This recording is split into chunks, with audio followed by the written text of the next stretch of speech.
Hello, and welcome, I suppose, to what remains of leashing bar guests that hasn't melted yet in this British UK unexpected heatwave. I'm old enough that I can still remember the days when summer was a pleasure to be looked forward to, not a hellscape to be anticipated with despair and the other word I can't remember now because of the heat. But anyway, hello and welcome to Leashing Bar Guests and to Session 6 of Echoes of Legend, our obsession-based actual play. Yes, it is indeed. It's actually playing. Let's do that so I can see chat. Hello, chat. So when we left our heroes, they had really sounded certain about that. You sound a lot more certain than we do. Yeah, True. They managed to play diplomat somewhat and forge a peace between Amius, the friend of their current patron, and Joril, a local farmer whose lands have been among those targeted by some sort of beast, possibly a big cat. The best theory so far is that it is a plains cat coming from the west, but the description of the wounds that was given by a shepherd, formerly an employee of Joril, who the player characters met on their way here, didn't really match. Also, the creature's behaviour, in that it had killed 2 sheep in order to cause a distraction, getting rid of the shepherd so that it could steal another one. Upon meeting with Amius and agreeing to accompany him on the hunt for this creature, which he's after because it also attacked livestock on his lands, which is some distance from here, they went to the borders of Joril's farm, and there Joril and a couple of his men came along to find out what was happening with an initially quite aggressive approach that was toned down by our player characters, resulting in the Joril and his men joining with Amius's men for a meal, after which there was a friendly, kinda, wrestling match, I suppose. Which resulted in Amius's man soundly pinning the Joel's man, and everyone was happy. So the night passed, or is passing uneventfully, and we will restart in the morning as Amius and his men, in the company of one of Joril's men, who is going to guide them to the site of the attacks on Joril's land, will begin their hunt. Before we start that, however, how about we get some introductions? So, going in the order that I can see them on my OBS screen, Chrono Magistrate, would you like to say hello and tell people who you're playing? Hello. Yes, I am playing Corwin. He is, I guess, a ranger of sorts, archer, gamekeeper, wannabe artist.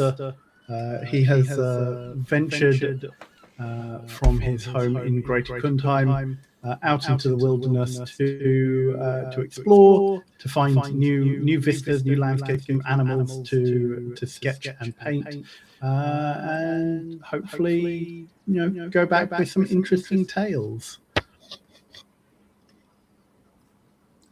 think I know why everyone but me was echoey, so that should solve the echoey, but will also remove the background effects, the ambient effects that I have running, and I can't be bothered to fix that, so I've just turned them off. I think normally I route those effects through Discord, and I take the sound from Discord, which is a different stream to my desktop sound, But I think right. No, Video you're Ninja is routing going everything through. desktop sound, so therefore was going twice, once through the individual links and once through what I was hearing from you. So hopefully that should fix it. Remind us that you can do an alternative for that, because you can route the audio from video through our camera windows in OBS. Yeah, well, this is the thing that's slightly odd about it, is that that's how I'm getting the sound. And in fact, I've got you muted in Video Ninja, so I don't know why. Is it still echoey? Works all right now. So that has solved it. I don't know why, given that I've got Video Ninja. No, I don't. Yeah, no, I know why it is. It's because OBS is going through desktop audio, and I'm hearing you through OBS, not through Video Ninja. Right. Oh. So yeah, that's what it is. Okay, you've got an odd routing. You've got an odd routing Always system. fun. Yeah. Okay. Yeah, I do. I do everything strange because I'm me.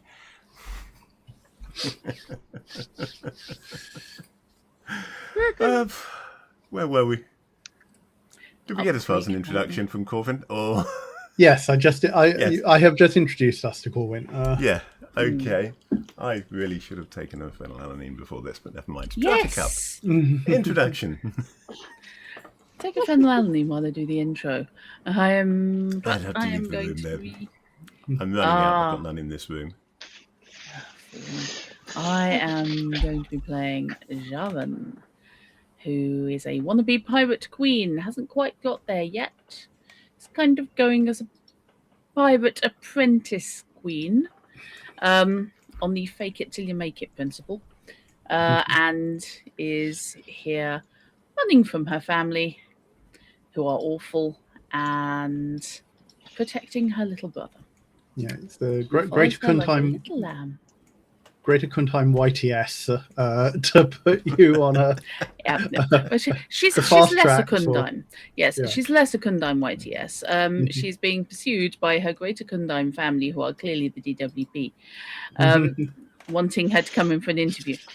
Actually, if we're talking YTS, it's DSS at that Oh point. God, yes, good point. These are acronyms that will be completely unfamiliar to most of our audience. Now I'm trying to come up with a ship on the name. YTS scheme back in the day. Now I'm trying to come up with a ship name that could be mutated out of UB40. I may have to work on this. Yes.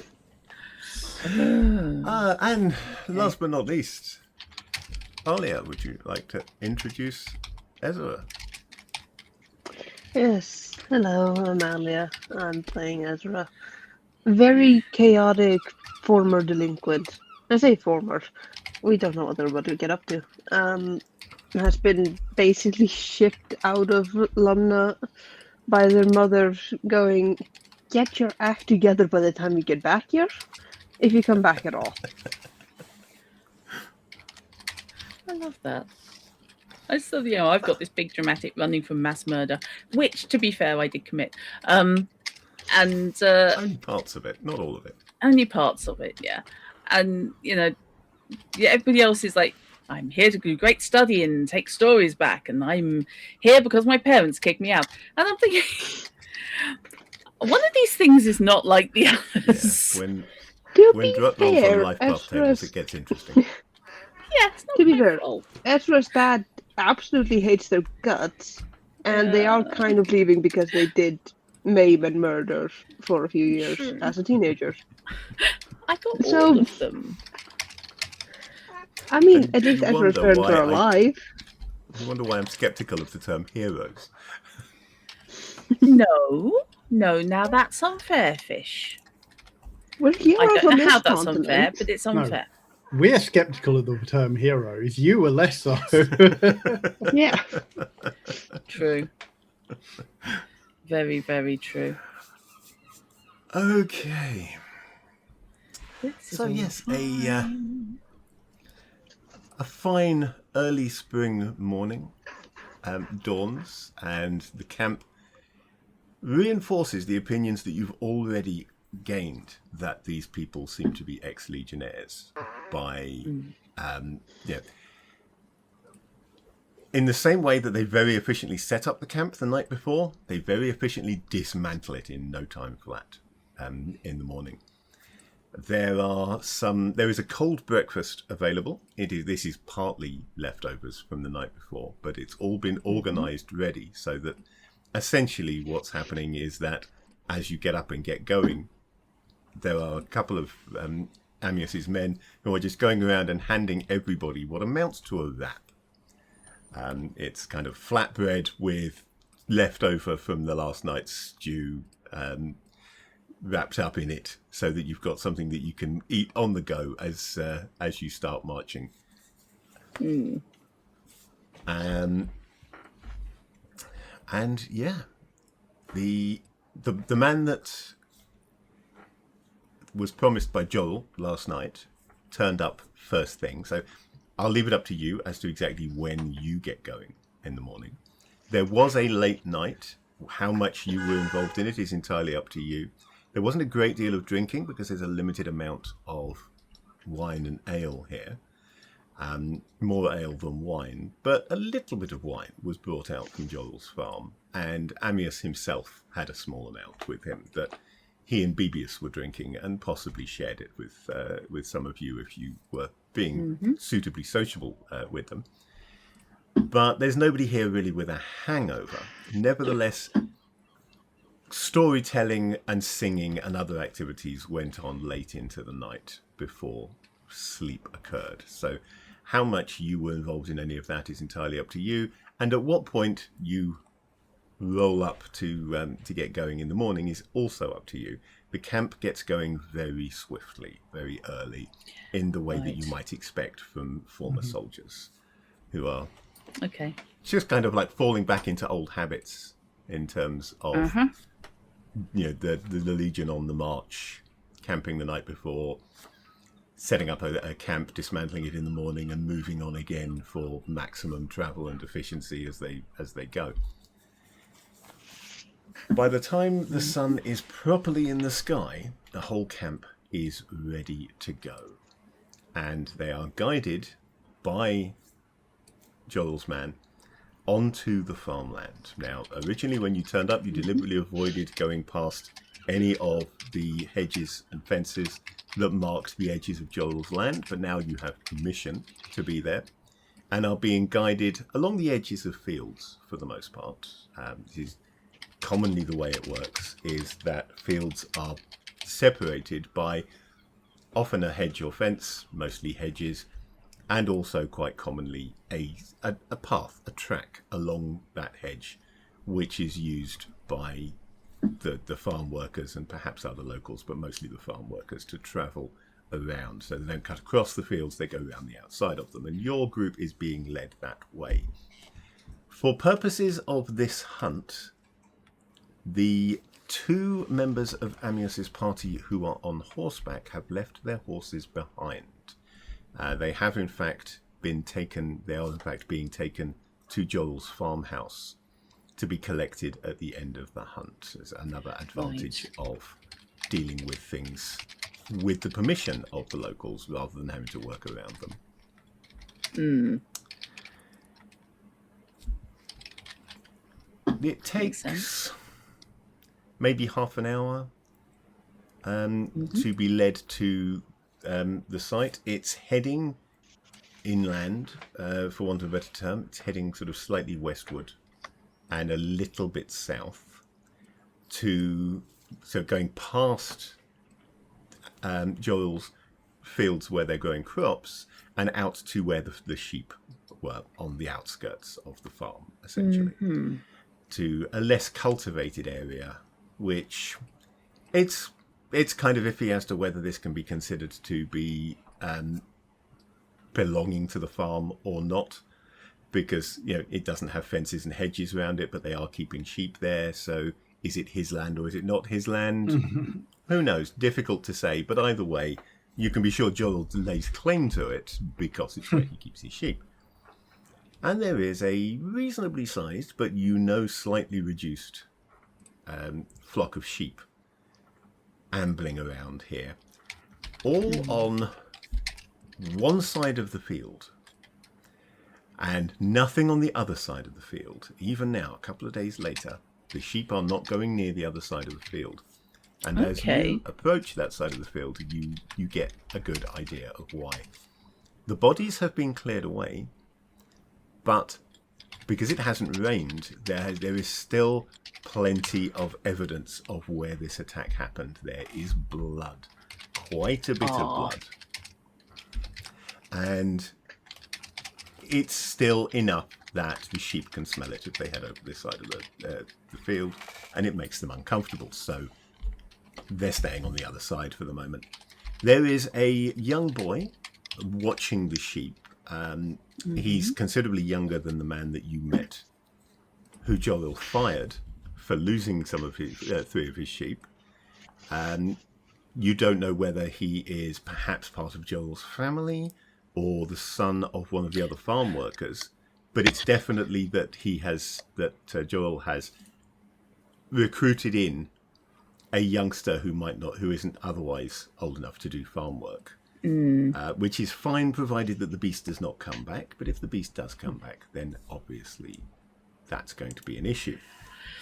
Yeah, I would be concerned if I were this kid, because I'd be thinking I was disposable to the family. I'd be looking at maybe how many older brothers I've got and calculating my odds. Yeah, you hope that this child has been told in the event of disaster to run away rather than try and deal with it. But for the moment, at least he is looking after there is somebody watching the sheep and keeping an eye on things. It's not at all uncommon in safe areas for this kind of work to be done by the younger members. Actually, if anything, slightly unusual that they had an adult looking after them previously. This is true. As you arrive, 2 of Amius's men, along with Amius himself, will move forward to examine the ground where all the bloodstains are. Are any of you going to engage in this yourselves? I will accompany them to investigate. Yeah. I'm still not 100% convinced. Zoen's still not 100% convinced that this really is a cat. I don't trust people. So yeah, understandable.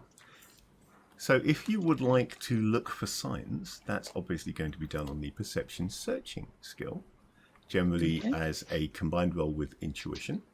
So if anybody would like to make such a roll, you are welcome to do so. Okay. I'm just going to make one roll for the NPCs. So perception notice would be at half, would it? Yes. Yeah, if you don't have searching specifically, then it would be half of one of the other perceptions. How is it I've managed to pick every single skill Fish never asked for? I don't know how I manage it. If we find something, then I can help further, but I don't have searching.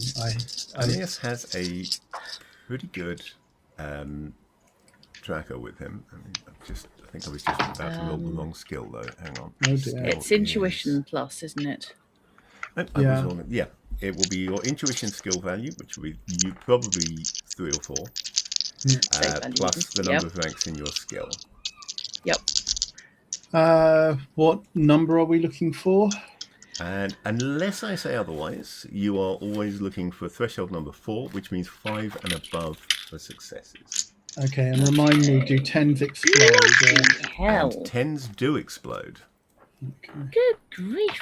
I'm looking at the wrong character. No, Okay, that's 3 successes then. Okay, I well, have 2 successes.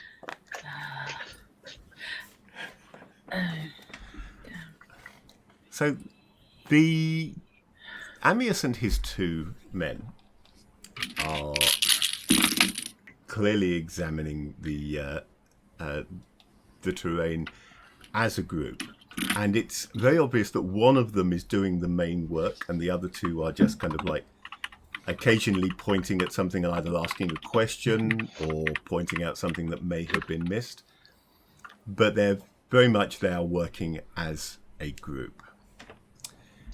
So I'm going to ask a completely redundant question just for the sake of it. Did anybody get 7 or more successes? No? Okay, right, moving on. Hang on. If Partick rolls all 10s, because I just realised I hadn't rolled for him, he only has 5 dice. I only have a dice full of 5. Yeah, and that's assuming skills halve mathematically. Well, when you say half mathematically, they do half mathematically, but you need to have a whole skill point for it to actually count. So they therefore round down. I've got 3 points in a different skill. So that that's would give 1. you 1 for the default. Yeah. Okay. We have been using the optional rule that if your skill rounds down to 0, you have a 50-50 chance of being able to roll 1 die. But I'm only applying that for skills that round down to 0. What was the threshold number again? Threshold number is 4, so you want 5 and above. Okay, so that is only 3 successes. Never mind. Oh well, he didn't pull off a miracle. Life happens. So 4 is the best we got as a party, yeah? Yep. Nobody beat 4? No, hang on. How many did you get? Because that's a shed load of dice. I'm talking about you. I'm not talking about the NPCs here. So yeah, no. That's you. That was the NPC. Yeah, the NPC is a professional, experienced tracker. Yeah. Okay. And gets lots and lots of dice. Yeah, I only got 4. Yeah, I have noticed I'm not searching, but like once we get to tracking, then I've got identify tracks 4 and locate prey 3. So right, yeah. Yeah, my skills are awareness and detect noise. Okay. I do have searching, but I only have 2 in it. With 4 successes, you will find. First off, very easy. Anyone with any number of successes, even 1 success, identifies the points at which the 2 sheep were killed. Yeah, you can. Right. There's enough evidence in the bloodstains to be able to tell you 1 sheep was here when it died, 1 sheep was here. A second success gives you an idea of the probable course of events. Mm-hmm. The sheep that died first was slightly to the north. And the reason that you are reasonably confident that this is the way it worked is that sheep, looking at the blood patterns, has taken a fairly shallow but lethal wound. And then the second sheep, slightly south of that, just a couple of feet south of that, has been killed outright straight away. There's a lot less blood. Right. Because it died so quickly that the heart stopped pumping fairly quickly. Huh. The other one, your part of this information comes from what you've been told by the shepherd who you have talked with before, who said that when he got here, one was already dead and the other was bleeding its last. And your interpretation is that the one to the north was actually hit first, but took a little time to die. So when he got there, that one was just bleeding out. And the other one had been killed quickly. Okay.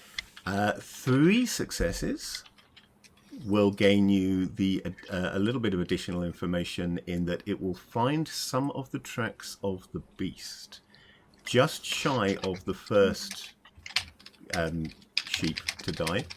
You can find a single very clear footprint, or paw print rather, which is embedded that little bit more firmly into the ground than you might expect, and it looks suspiciously like a point at which the creature either braced for the attack or possibly braced to leap, which would be in keeping with the attack of something like a plains cat leaping on its prey. It is, however, larger than you would expect for any cat that you are familiar with anyway. This is something that is going to come from Corvin. I'm not going to require you to roll for this, but your identify tracks skill is going to help you straight away look at that and say, where you come from, cats do not grow that big. It is. Mm. I will ask for an identify tracks and intuition roll just for one more piece of information. Sure. This is going to be a Intuition, success yeah. target of 2, so you're still only needing 5 and above on the dice, but you will need at least 2 successes to get this. Right. Okay. Let me just double check. It's 1, 2, 3. 1, 2, 3, 4.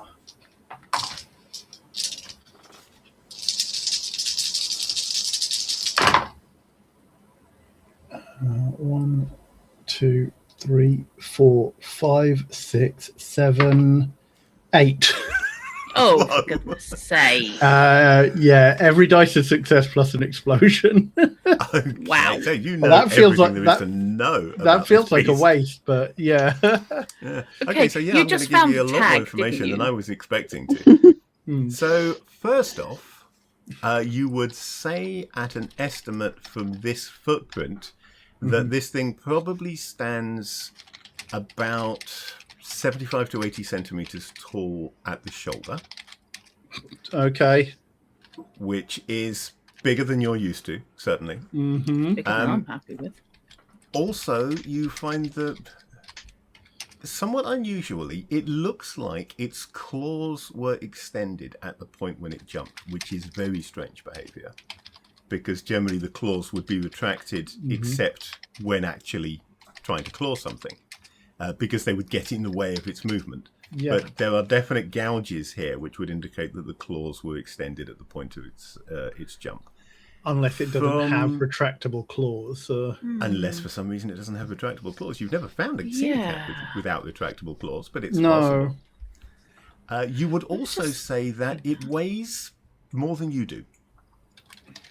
Looking at this footprint, not hugely unsurprising for something that's that tall, as a cat, but definitely you would estimate maybe 80 kilos. Does the paw print actually look feline? It does look like a feline paw print, yes. Okay. Apart from the oddity on the claws. Yeah. I don't You do can cats. also, I think, with that number of successes, I'm also going to let you estimate its length rather than just the height, because you can gauge. If that's a leap, you know the point that it hit the creature. You know Yeah. where If it's that's leaping from. assuming that was the point of start, then yeah, we should be able to Yeah. estimate the distance. And So you are estimating that its length is probably just over Partik's height, somewhere around 170 centimeters. Ah. Fine. Well, that's not terrifying. So Yeah. you all see me like stare at this print and then like walk a few paces, walk a few more, like hold my hands out, look back at the thing. It's like I look over at their tracker. Has he looked at this print yet? Yeah, he's sort of roving over the whole thing, Yeah. and as And you then look over at him, his eyes meet yours, and you can see like I hold my much- hand up to like height, and it's like we look at each he other nods. questioningly, and then it's like I then look at Partik, and it's like this thing may be taller than your brother, Sharon. I have heard of cats this big, says the tracker. Wait, hang on, but no. not here. When you say taller, Lengthwise. okay. Height wise, I showcase. I think we're looking at something like this and like yay. This long? creature could stand on its back paws and place its front paws on your shoulders very easily. Yeah. That would be rude. I have heard of larger creatures, larger cats, but not on Garetrosal. Oh, there's no need If for it that. is, I then look down and like try to gauge how long the claws are. Presumably, can I tell how long? Was from this from these tracks, and you can find, knowing what you're looking for because of that one clear track, you can find more evidence in other places. You would say that the claws are something like an inch, maybe just over. Well, I probably should say about 3 centimeters, since I've been using centimeters for everything else. Now, let's bear in mind that this print is almost certainly rear paw, because for the leap, and we're looking at an inch. Sorry, we're looking at about 3 centimeters. Yes, then I estimate I showcase probably yay long on claws, assuming front and rear are same length. No, not liking that at all. No, this is. Well, that's terrifying. Whatever beast this is does seem to present a rather formidable picture. We will need to be very wary. This is half as big again as I would expect for a plains cat. I think on the basis of this, it is difficult for us to say that we are dealing with a plains cat.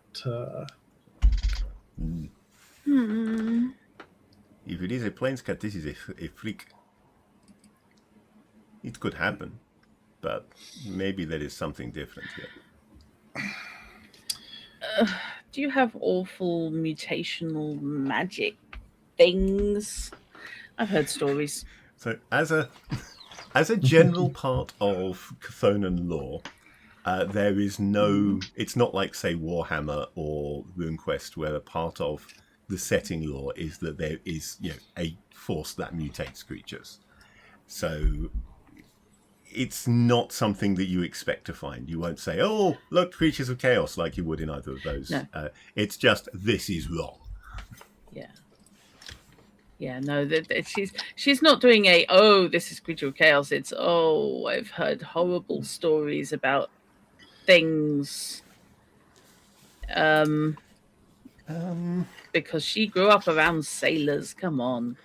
What do we have in the way of academic skills in this group?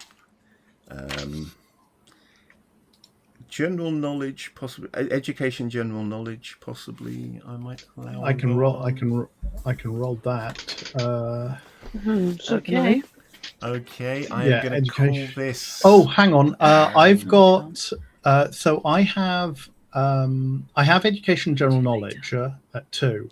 But I also have biology have 4 law, don't you? Yes, I have animal law 4. Yeah. This is specifically a general knowledge role, but your other interests mean that certain elements of general knowledge, those related to animals, are more likely to stick in your mind. So what I will do, I'll let you roll a straight skill roll on fauna law. Yeah.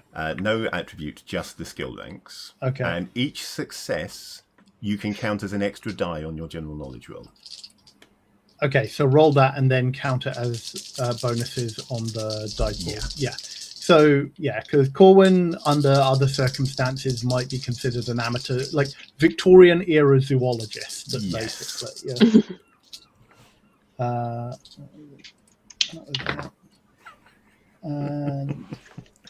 Okay, that's going to get me 1 extra die. So looking at chat, I remember watching a BBC documentary, and it was a snow leopard that they were filming with night vision gear at night. And the only time I've ever seen a big cat doing that, I can't remember what it was even that it was playing with, but it had got something. That it was batting around exactly the same way a kitten does with a ball of wool. Only this thing was 7 feet long and doing this. It was absolutely wonderful to see.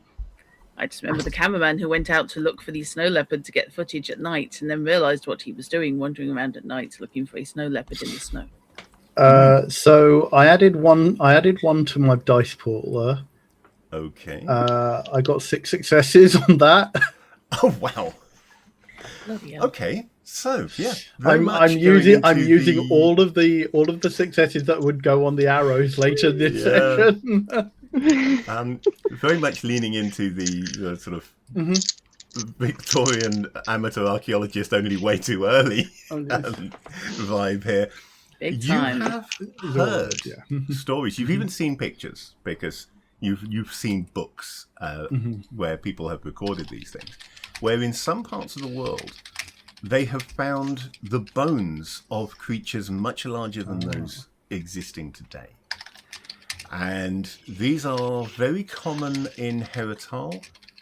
You gather they're quite common around, not so much in the Balak deserts, because there's not much of any kind of life within the Balak deserts, but around some of the oases and more on the edge of the deserts, they have found such things.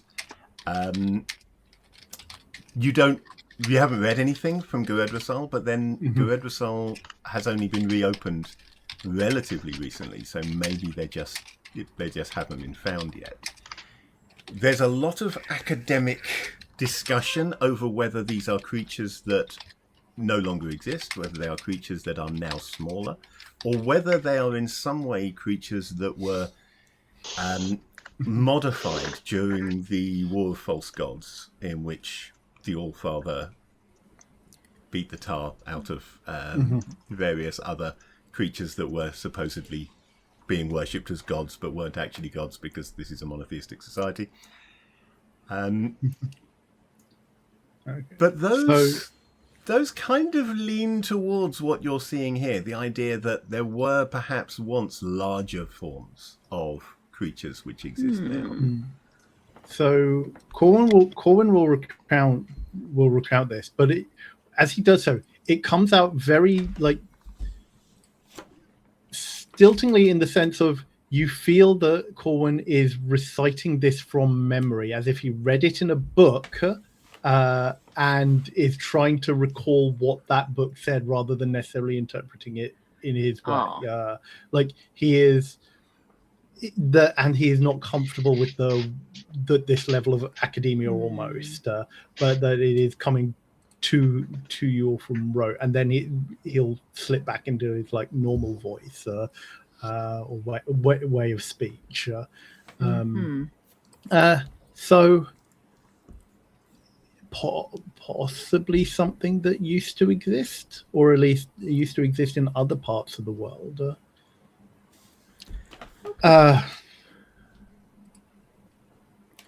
Very little. So, could it have been shipped over? Maybe a pet? We know very little about Guredrosal. It's entirely possible that, isolated as this continent these things escape notice. The continent is not very well, and we don't have much from we don't have much literature or anything like that from before the fall of Guredrosal. To the west of here, where the plains are, those plains are barbarian lands, as referred to by the new colonists of Guredrosal. These are people who not only have been here during the time that the continent was abandoned, but also predate the earlier settling of this continent as well. And they are less civilized. They haven't formed nations and conquered other people, so therefore they're obviously of no interest to anyone. But their lands there's quite extensive plains to the west, and because of the barbarians, some of them are, you gather, some of them are sedentary. They have villages. Others are still nomadic. No major effort has been made to move that way. Most of the colonization efforts have stuck on this eastern portion of Guredrosal, and specifically around the Tranthal River, heading up the river rather than out onto the plains. So really anything could be out there on the plains, and you would need to find some specialist explorers to get any real information about that. They're more likely to be found north in the Peak's Edge rather than down here in the Calwins Bay area. It could also be something that has migrated down from the mountains. in There's search all of kinds of more fun food. stuff up there in the mountains. Yeah, in search of more food, easier food, fleeing something. Sheep are pretty damn easy. Yeah. So Right.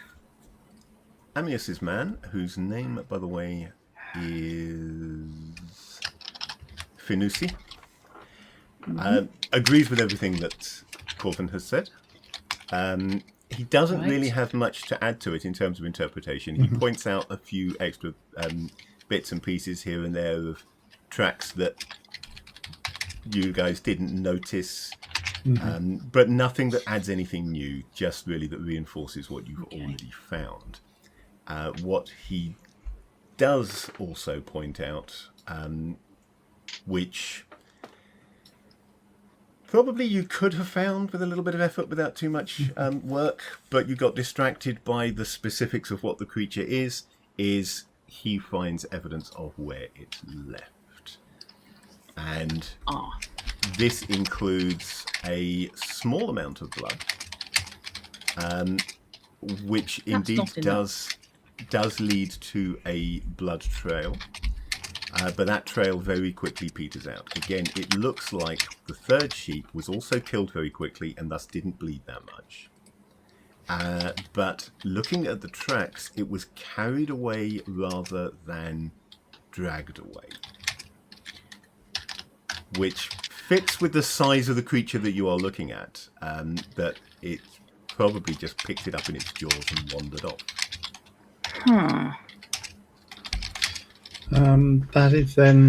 This is something we need to be wary of, because anything that can take the sheep away jaw-wise, it didn't drag it. That is a lot of force in its jaws. I realise that I am but a simple islander, but anything that can pick a full-grown sheep up and carry it away without drag marks is something I'm going to be concerned about. I think we are all concerned here, Sharon. I don't think we're concerned enough. There are not enough men here for us to be this concerned. I mean, to a sheep indicate is easy the for correct a man. level of concern. A sheep is easy for a man to pick up and carry, but the man's not doing it in its mouth. No, and if I find a man who can pick it up and carry it in his mouth, I'll fear him as well, and then stab him in the kidneys. But yes, she's basically looking at Corwin with this, doing this whole analytical thing with, you're really not thinking this through. Oh, X on her face. No, he looks at it like, no, we need to take the right level of precautions, which means we need to be armed. We need to be properly armed and aware from this point out. Heavily armed. Assuming that it is also not nocturnal, or not entirely nocturnal, we also have to be aware that its senses are going to be greater than ours, which means that it may know that we are coming as we attempt to approach it. So we can't even rely upon being able to blind the little bastard. Little bastard, big bastard. I don't think we can rely on anything here. The spear that you cut down to make a one-handed weapon. Are you sure that was a good idea? Range is going to be our friend here, but also, given how he looks back at the distance, given how far it can pounce, spears may actually be very useful. Because if not set for a charge or a leap, then it may make it think twice about pouncing or leaping at someone with pointed sticks. Fish, remind me, how far did I have to cut down the spear in order to make it wieldable with one hand? Right. My recollection, I was rewatching that portion of the last session during my prep for this, and my recollection of how you described it was that you cut it down to about the length of your forearm. What the hell was I thinking? Okay. Because you can But you one-hand a want- Because we were spear fighting that's this- much Yeah. longer. You can one-hand like a 5-foot spear. Yeah, but you Oh, weren't yeah. thinking of using it as a spear. You were thinking of using it as a No. hafted weapon. So you were Yeah. thinking more in terms of axes. Fishy. Dratty. As we are exploring this, do we have axe? I mean, I've got some rope, which might do it. Thin rope, but I don't suppose there's anything around or in the possession of the gentleman, like, I don't know. I want to say catgut, but I'm thinking sort of sinew, that would allow me to attach a knife to the butt of the spear. Corwin would Just have. thinking in terms of having two options. I think the thin rope I've got will probably Corwin have to will. suffice. Corwin, because Corwin is a Fletcher as well, so he also has. He also has tools and materials for making his own That's arrows. exactly. That is So- pretty much exactly what I'm after. Yeah. So if you're looking for anything to add Yeah. to or bind to the base of your thing, Yeah. he's got what he would use for fletching. I that would probably would work. like to attach my hook knife to the butt of my spear to give me double the options. Still one-handed, but whichever So, end ends up pointing essentially at making the it a double-ended. yeah. Would you be Only wanting has to to survive attach this it one fight. as a double-ended spear, or would you want to be attaching it at a 90-degree angle to make more of a pick at that end? Duel of the If I Fates starts use playing. if I use the large knife, it'll have to be the spear. However, I reckon a hook knife, depending on the shape It's that you're hook-shaped, actually so I suppose it specifying. kind of Yeah. gives you that pick, even Yeah. if you just attach it straight to the end, doesn't it? Yeah. Or put yeah. it at a 45-degree angle to get you more of a curve if you want Yeah. to. Because it's not going to get Yeah. used as a spear. It's going to get used basically, in this case, as the most lethal majorette's baton you've ever seen. So I would allow that. Okay. You're primarily looking, I mean, with using the spear end like it was a half-toothed weapon, you're effectively using a secondary attack form. So you'd be using it as a slashing attack at relatively low damage. Yeah. The hook knife would be a stabbing attack under these circumstances. Again, not as big damage as stabbing with a spear proper, but you could chop down for a stab with it. Yeah. How big is it? Because this is your definition, and I don't want to go off and look up the size of an actual fisherman's hook knife. And okay, because that would be a mistake because I didn't, so it wouldn't necessarily match what I it's came up basically with. what I've been Anyway. assuming is, given where she got it from, I've been assuming we're looking at a hook knife, which is basically a gutting knife. Yeah, sort of thing. That's what I was thinking. Now, as I Right. recall, I think I gave you the stats for it as being... I have the stats. Yes. yeah, what I did is I adapted the stats for another weapon. I think... Did I adapt the kidney dagger for it? I'm not sure. I've got it down as slashing damage P2. P2 slashing damage. Okay, so let me look for... As opposed to P3, which is my large knife. It was a bodkin I used for it then. So what I did, is I gave it the same stats as a bodkin, and I reversed the attack modes. The primary attack on a bodkin is a stab at P2 with a slash at P-1. Right. And that's for an unbalanced attack, which is what it Sounds would right. generally be. Yeah.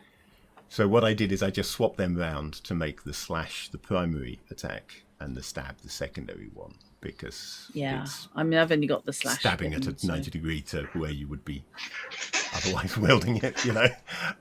Yeah. So definitely this is going to have stab as its main thing. I think I'll use the same estimate as I'm using for the other end, but so it would be a P3 slash attack with the spear end, but a P3 stab attack with this end. In both cases, the damage is going to be your power plus 3, but with the 2 different attack forms, which is more of a difference perhaps in Obsession than it would be in a lot of other games. In D&D, for example, it's just down to, does a creature have a resistance to a particular type of attack? Whereas in Obsession, it affects the type of wound that is delivered, which in turn affects the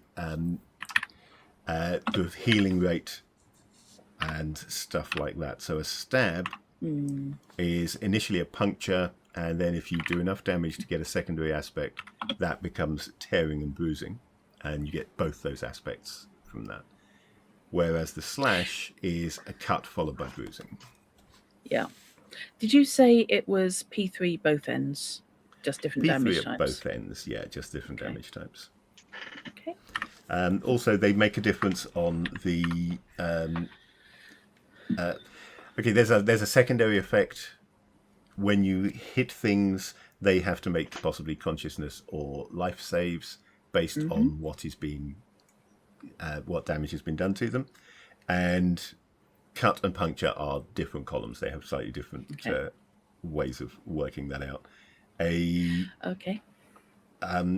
puncture wound to the head is more severe than a cut to the head, for example, if you can hit it in the head. So hitting it with the stab end is going to induce greater levels of consciousness and life saves than slashing it with the spear. Okay. Although the cuts do get pretty extreme rather quicker than the punctures do, in fact. Cool. I say cool in as much as I want to be doing as much damage as possible to this thing, and yikes. Google foo. Okay. Yeah, Chrono has stepped away. For the moment. Good Lord. Right. Okay, is that audio coming over from you, or is that actual seagulls?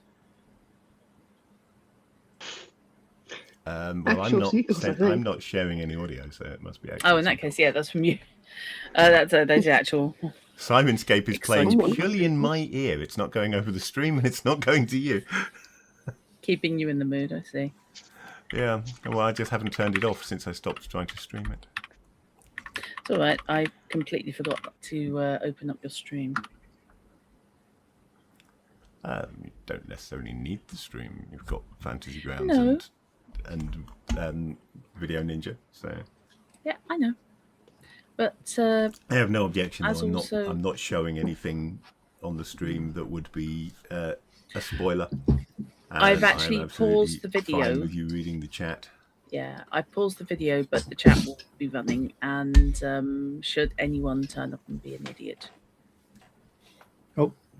I can help deal with that. Okay. As mod. So you're hypothesizing and adjusting weapons is indeed creating a degree of, has triggered a degree of discussion and preparation among the group as a whole. Amius is organising his men so that he is keeping spearmen both at the front and the back, and his archers with their bows ready in the middle. And he barks out a few commands that don't seem complete to you. Again, it feels like these are commands that for specific maneuvers that these people have been trained in during their Legion days. So instead of having to explain everything in detail, he just issues a few commands and everybody seems to know what to do. Then with Fenusi and one other man, even ahead of the spearmen, doing the tracking, he instructs the group to move out and follow the trail of the creature. Where are you all going to be individually? Are you going to be in amongst the archers? I mean, Partik, I'm assuming you are going to place in amongst the archers and tell him not to leave. Partik is going to be with the archers. He's going to be surrounded by people and therefore safe as possible. Zarin, however, I would like to basically be quite close to Corwin and the archers. No. Because A, he knows what he's doing, and B, she has a question for him. Okay. Mhm. So Corwin is going to range kind of like ahead along, kind of almost alongside Finucci, yeah? But to the side to try and widen the kind of like the search pattern. She also wants to learn tracking, and she needs a way to do that. She has no real examples of it. Yeah. She's got scouting in an urban environment, so she knows how to seek out urban predators. Yeah. Not so good. I've got I've got scouting orienteering, but I also have hunting, locate, prey. So I'm hoping to rely on locate prey here. Yeah. So locate prey would be what you would be rolling to figure out where you'd find the creature that you're after. So that certainly would help you with things like, oh, that area over there looks like a good ambush spot for plains cat, so I might find a plains cat there. The way I'm running the tracking, not using the simplification that a lot of game systems do of just having a track skill. Sorry about that. But as you've already seen, I'm using searching for finding the tracks.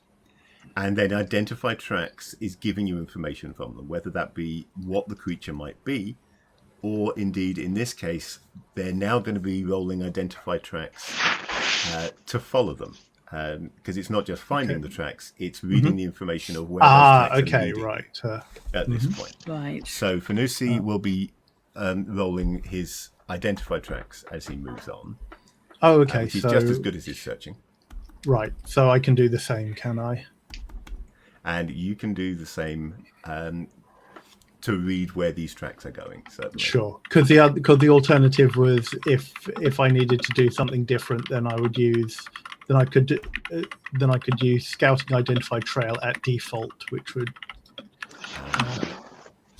Okay, but if hunting if that is allowable, let me roll that in a moment. If I he didn't roll. Finucci did not roll as well this time. He only got 4 successes rather than the 7 that he got last time.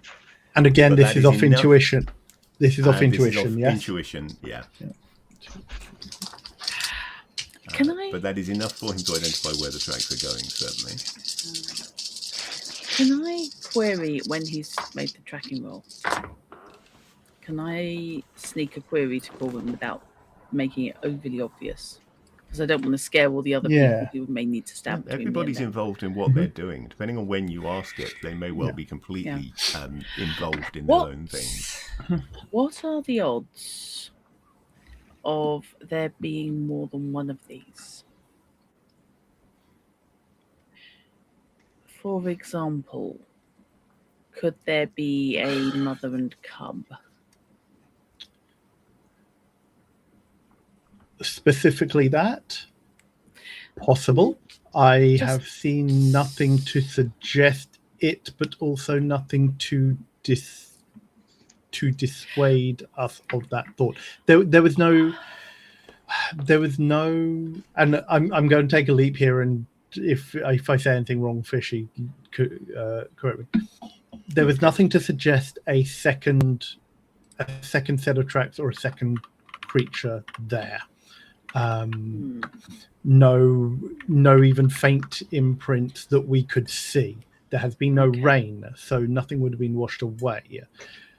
Signs point to one large, presumably adult creature. Hopefully, you adult. Hope at that size.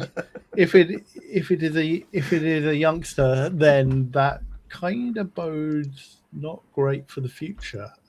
Well, actually, at that point, he then well, maybe depends on what the nature of the creature is. I mean, and then he shakes his head like I'm getting too off track here. Nothing would suggest mother and cub. Nothing has suggested more than one. That doesn't put it out of the realms of possibility. If they are more intelligent than we suspect, I could see a scenario where one held back completely, but then that left all the work to one. So You My would be my aware that there concern- are cats which do that, which basically farm out the hunting to some members of their pride, and they bring the food back to the rest of them. At this time of year, a mother and cub doesn't seem very likely. They're unlikely to have birthed during the winter, because even if they did, it probably wouldn't have survived. yeah, Which means that at this point, there probably wouldn't be a cub in the age bracket where they are capable of being left alone, but also not yet big enough to be coming along to learn how to hunt. That age category is relatively narrow.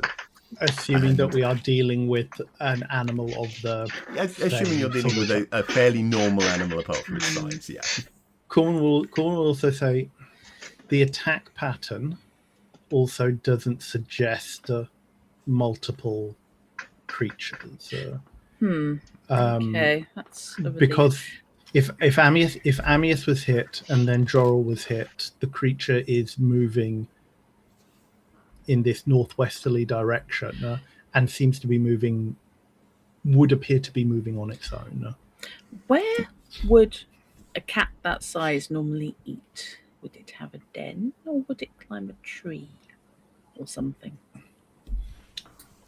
I don't think Because the trees we've lost around sheep. here. I don't think the trees around here are sturdy enough to hold an animal of this size. At least No, not not many of them. comfortably. Which means that it may have a den, Oh, good. but I'm just thinking it has we also haven't- been on the move. Even You have if it's heard been on the what seem to move. be contradictory stories, Hmm.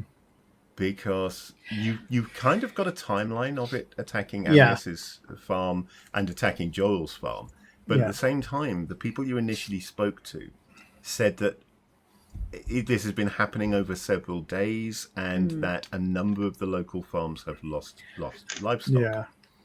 So you don't know quite how that ties in with the odd man out. In fact, is Amius, because everything else you've heard is of farms in this area. Yeah. Amius's farm is several miles away, closer to South Coast, and it doesn't Yeah, seem to be falling into the area that you know this creature is predating. Yeah, without Amius, I would lean towards it has a den somewhere and has been ranging out from it. With Amius, it feels like it is on the move, but that is purely what Corwin is surmising with the data that he has. What kind? I mean, this is kind of more of an open question between Corwin and the tracker, primarily. What kind of scavenging birds do you have here? I know what I'd be looking for at home. You've lost Corwin- several farm animals. Those are large. Even the hungriest cat is not going to strip that down to clean. Which means there are There remains aren't that somewhere, which many. means that scavengers, which means, I mean, I'd be looking Most for of the gulls, scavengers crows, around here, most of the scavengers around here are probably land-bound rather than airborne. Right. There will be crows, Yeah. and close enough to the coast, there will be gulls. But then there's a limit to how far inland those are going to come, being seabirds. Mainly, Yeah, it's this is just going to it. be This is crows. going by her experience. There are some breeds of essentially wild dog, which have more of a scavenging than predatory lifestyle. Birds would definitely be there first. Has anyone seen any extra crows in the area? Anywhere around the farms? Okay, I'm going to give a roll to see Okay, what the chance is of on mainly that of Joril's man of having heard something, because he's actually working on a farm right here, so he's got the local information. just Yeah. going back to the identified tracks roll, I got 5. I got 5 successes. So. Okay, so yeah, you actually did better than Fenusi on that one, despite his having 9 dice to roll. That's a lot of dice. I mean, I was rolling 7, so Yeah. Oh, yeah. You're certainly not bad at it by any stretch of the imagination. funny. You bring a gamekeeper on an adventure. Yep. and- Yep. Yeah. Okay, so having hit a 9 on one of those dice, I am gonna say that he's heard Joel's man has heard some stories. Some of the missing livestock remains have been found by following flocks of crows. You can look around for yourself and see that you can't see any crows at the moment. Here, it may be, of course, that maybe yesterday there were crows that picked the remains of this sheep clean, and now they've scattered again. You're heading out into relatively flat ground. It's not, completely mirror-like. It's kind of like that low-grade rolling grounds. It doesn't really count as hills, but nothing is ever really flat. So there are points where, you can't quite see as far as you might otherwise be able to. At the same time, though, there's no high ground you can get to be able to see further. No. Which doesn't really help.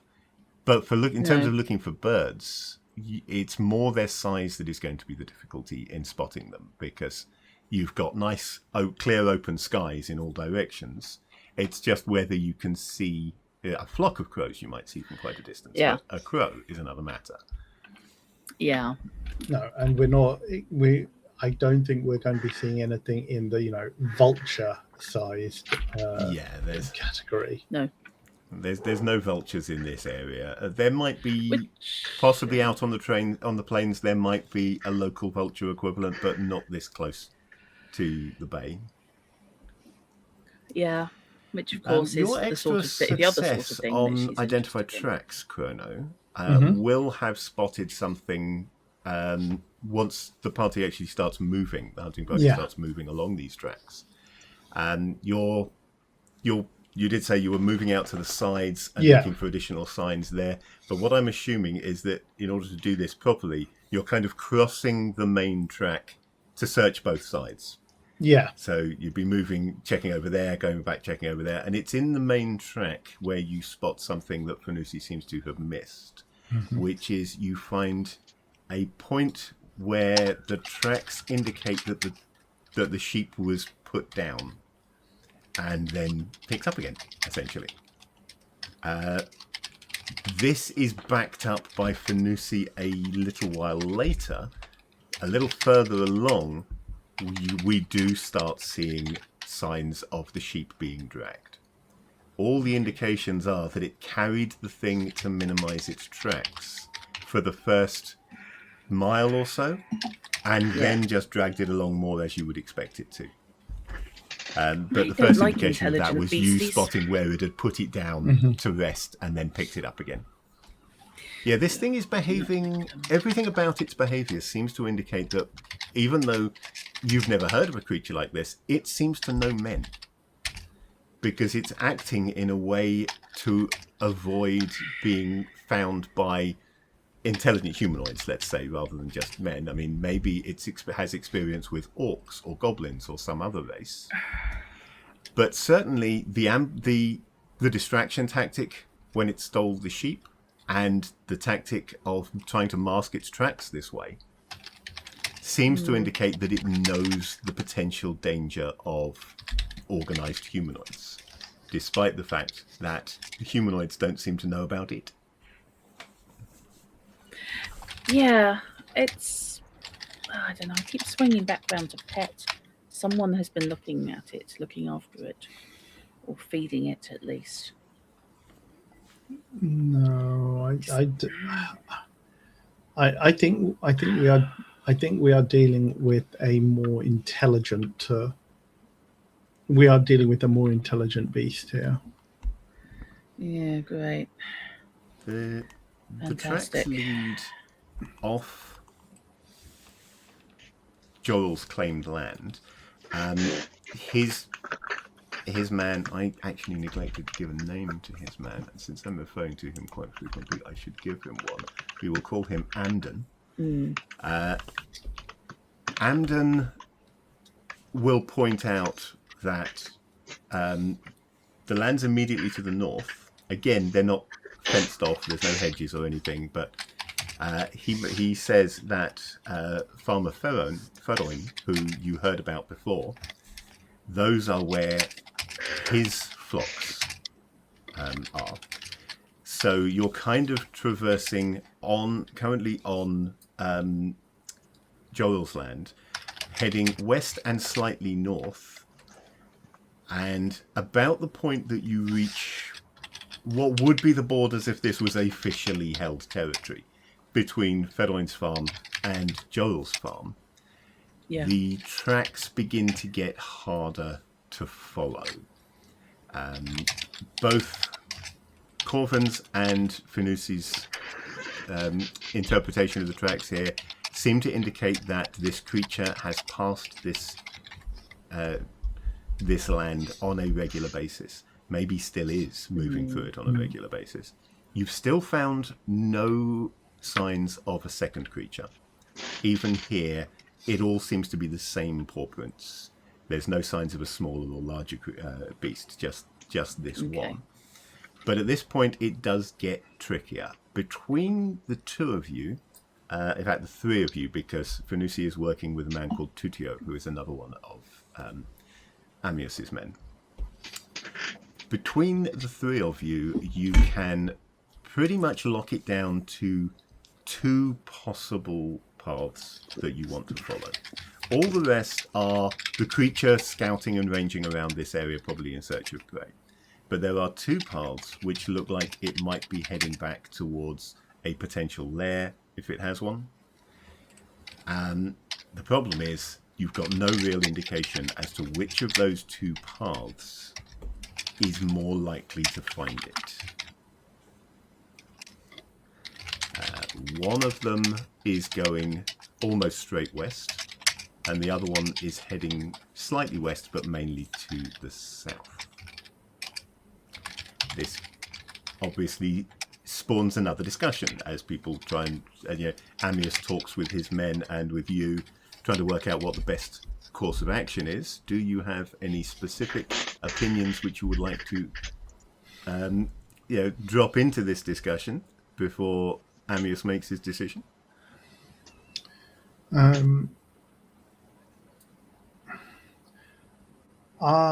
Corwin raises the issue that, given what we have seen of the creature's behavior so far,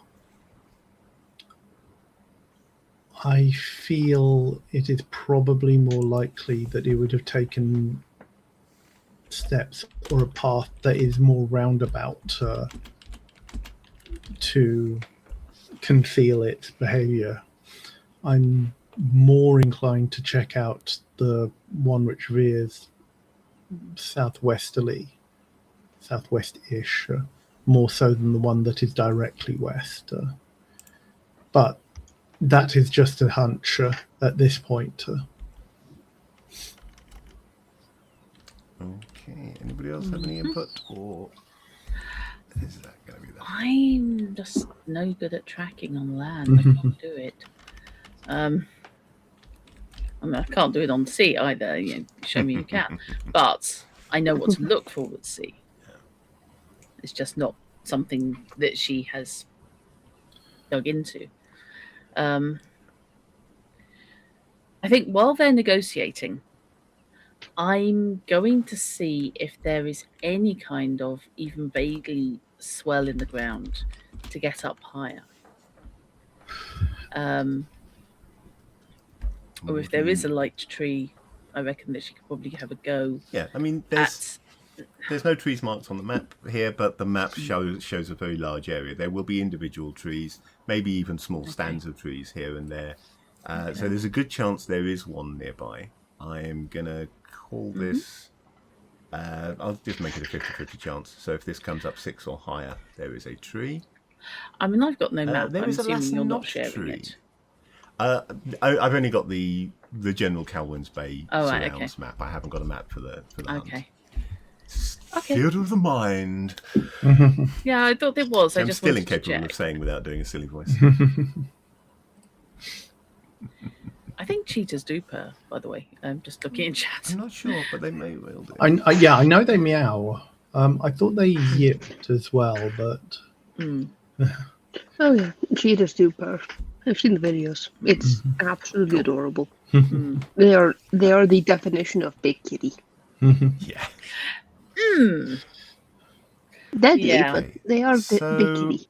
They're the cats. They're the cat hardware, dog software. So, what specifically? I mean, what do you want the height to look for? And then I will determine the odds of being able to find it without having managed to really find any significant height. You can get a little bit higher than the hunting party as a whole, but not very much. Yeah. What I want to look for is inconsistencies. We're on grassland, yeah? Mm-hmm.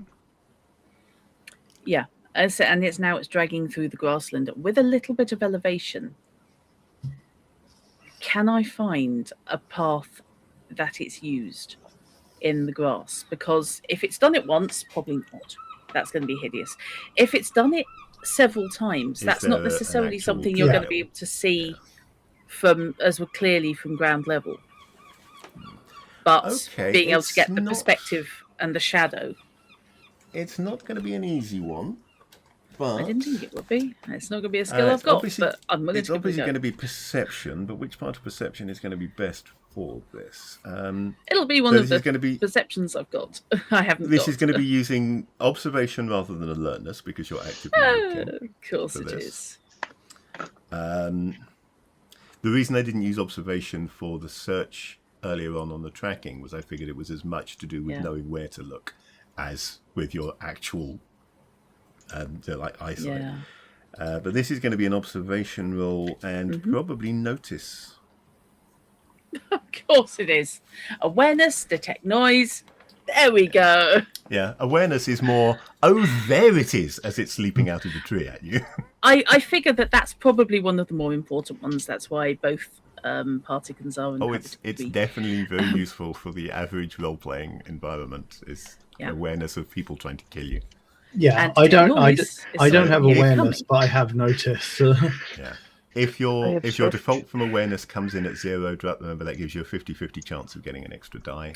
I've got 3 awareness, so it's coming in at 1 then, yeah. Okay, at least you've got a die to roll then. So that's Plus 4 in total. What, 4 dice? Yeah. My observation I'm going to call this a TN6, so you want 7s and above. Okay. So I've got 3 in either alertness or observation. Basically, they come out the same, so that's fine. Okay. This is fine. Oh boy. I love these multi-dice. Okay, well that one does sort all. Did you say 6? So I need 7s? Yes, I did. Right, so that's a 7, 9, and 10. And I'm re-rolling the 10. Re-roll the 10 then, yeah. Which got me a 9. Okay. Drop dice. Look, I don't have the skill. Yeah, I was hoping. 4 successes then. Yeah. So straight off, give yourself a use on notice, because that was a difficult one. Excellent. I can start another bracketed skill. Excellent. And if you would rather add that use to awareness, no, I am fine with that. You can either start developing the other speciality, or you can just improve the one that you're.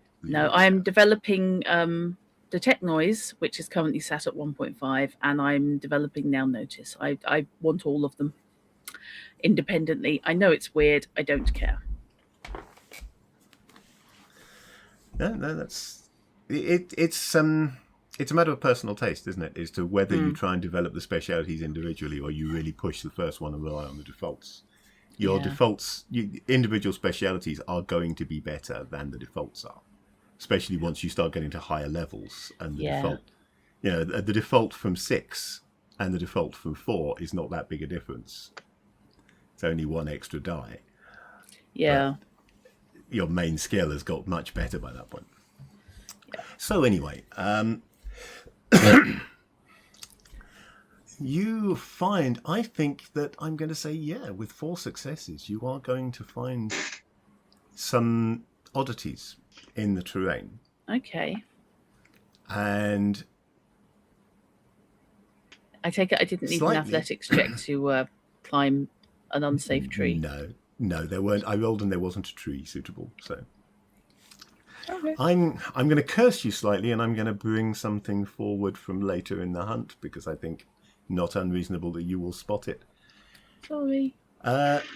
So you will find not so much where the trail is, although you can see faint indications that, unfortunately from here, it's hard to say whether they are this creature or maybe some other animal. There could be other large animals in this area, such as...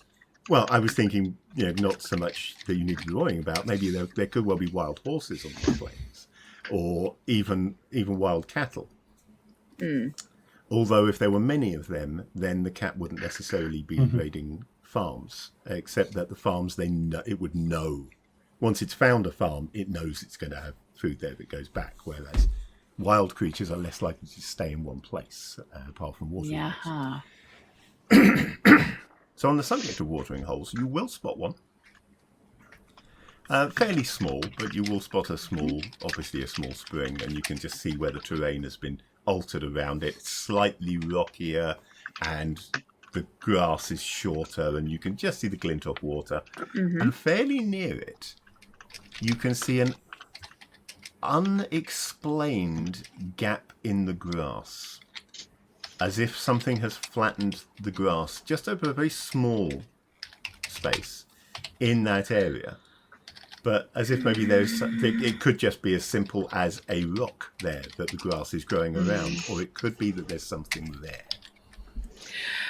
Colin, if something stopped and laid down to drink at a pool, would it leave a hole in the grass like that?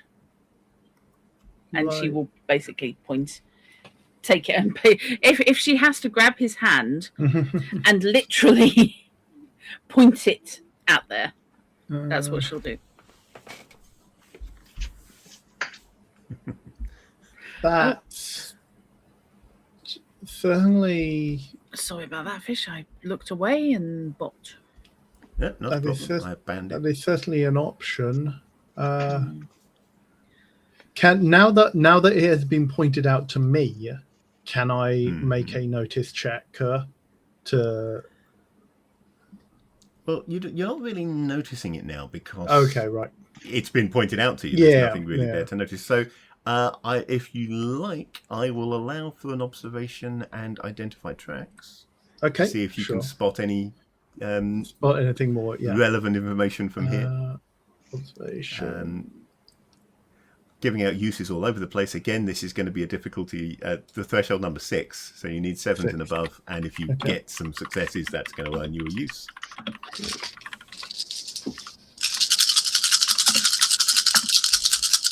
7 and above, you say? Yeah.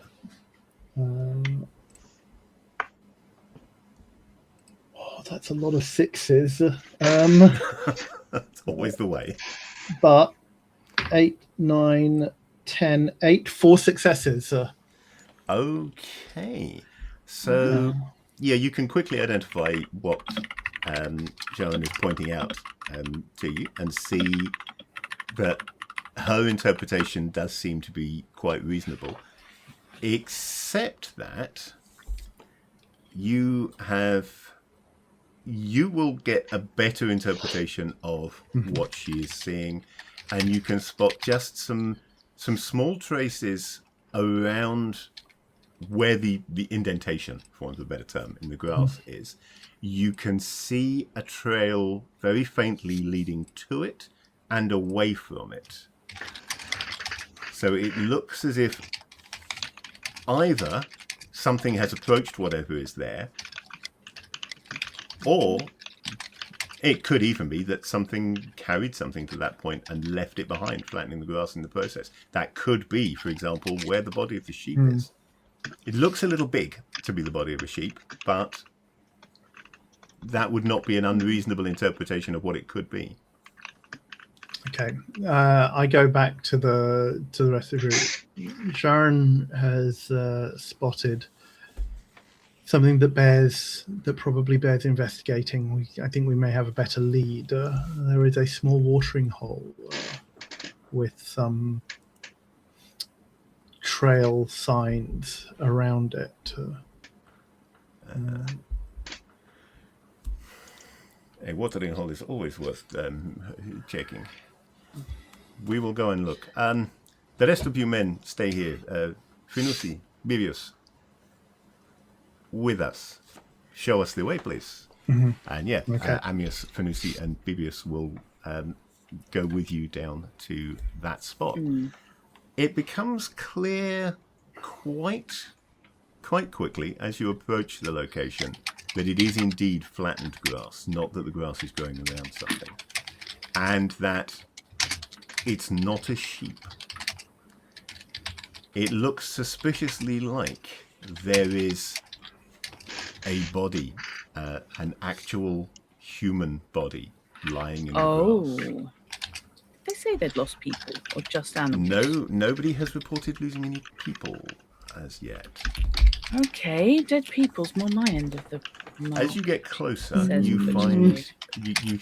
you can see that there is somebody lying in the grass. The grass is disturbed around it, as if some sort of struggle might have taken place there, and the individual that is lying there is wearing a hooded cloak in shades of green, not all one green, but patterned camouflage. almost like disruptive pattern camouflage. Yeah. And that cloak, you can see large rips in the cloak, but it is nevertheless concealing most of the detail of the body at the moment. All you can see really is one hand and some feet sticking out from underneath the massive cloak. Chrono me, one brain cell. Yeah. Okay. Right. Assuming that no one's objected to Jaman coming along, I think she's actually going to gingerly, without disturbing as much as possible, lift away the cloak to actually have a look at it. She wants to see how big the cuts are and if they are rip-tear from claws or slices. Sharon, I would suggest not getting close like that. There is a potential this is ambush. Oh, it probably is, yes, but I don't think it's ambushing me yet. It is Use daylight, isn't it? Amicus. Sorry, Amicus or Amius? It's Amius. Amius, sorry. Amius. Does Amius have a spear or does Finucci have a spear? Amius now is carrying a spear. When you first met him, he still has a short sword belted at his waist. When you first met him, he just had the short sword. Since the information that has come out, he has taken one of the spare spears that was being carried. So Finucci actually doesn't have a spear. Right. He has a bow, not currently strung. Okay, he has a bow, and Bebius, of course, doesn't have. Now he's got a spear, but he doesn't look very comfortable with it. Amius, your spear is longer than Jaren's. Could you extend and lift the cloak? I don't want us to get too close at first. Okay, so Amius will get to probably about 5 feet away from it. Yeah. And I do have my bow strung, so I will then cover. Jarvan carefully is reach listening. out with the spear and she's holding her breath. Drag the cloak away. So underneath is something of an oddity. It is a a quite slight individual. Looking at this distance, you're not sure whether this is male or female. It's not immediately obvious. Has quite long hair, which, apart from currently being matted with blood, you think is a dark blonde. The rest of their clothing is similar to the cloak. It's a combination of solid, sturdy cloth and touches of leather here and there, reinforcing parts of it, which is in browns and shades of browns and greens. It's not deliberately disruptive pattern, but different parts of it are dyed in slightly different colours. So it will kind of act like a disruptive pattern, but it also has a decorative look to it. The boots that you could already see are soft leather and look to be very well tooled. The thing, and the throat and upper chest have been torn out. The thing, yes, I'd have led with that that personally. Yeah, despite that, the thing that actually most attracts your attention, not that you see it straight away, but when you do see it, your eyes keep going back to it, are the ears, which are lightly pointed. We got an elf. We got elves. Apparently, they don't exist in this system. But hey, the odds are very good. I mean, you know elves exist, but the odds are very good that none of you has ever seen an elf before. Yeah. They, where they do exist, they tend to keep themselves to themselves. They're quite rare in human settlements, and even when you do find them in human settlements, they're visiting. Elves do not live outside of elven settlements. Oh dear. Oh no. Fingers crossed for Brenner's mic. Yeah. Nothing about this outfit is accidental. This is not someone who can only afford patchwork clothing. This is all intentional. All right, I'm confident now. Okay, you're down the well. Yeah.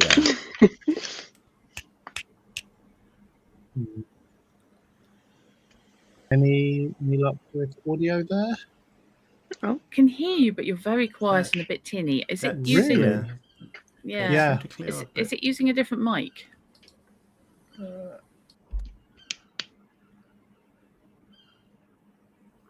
I'm gone.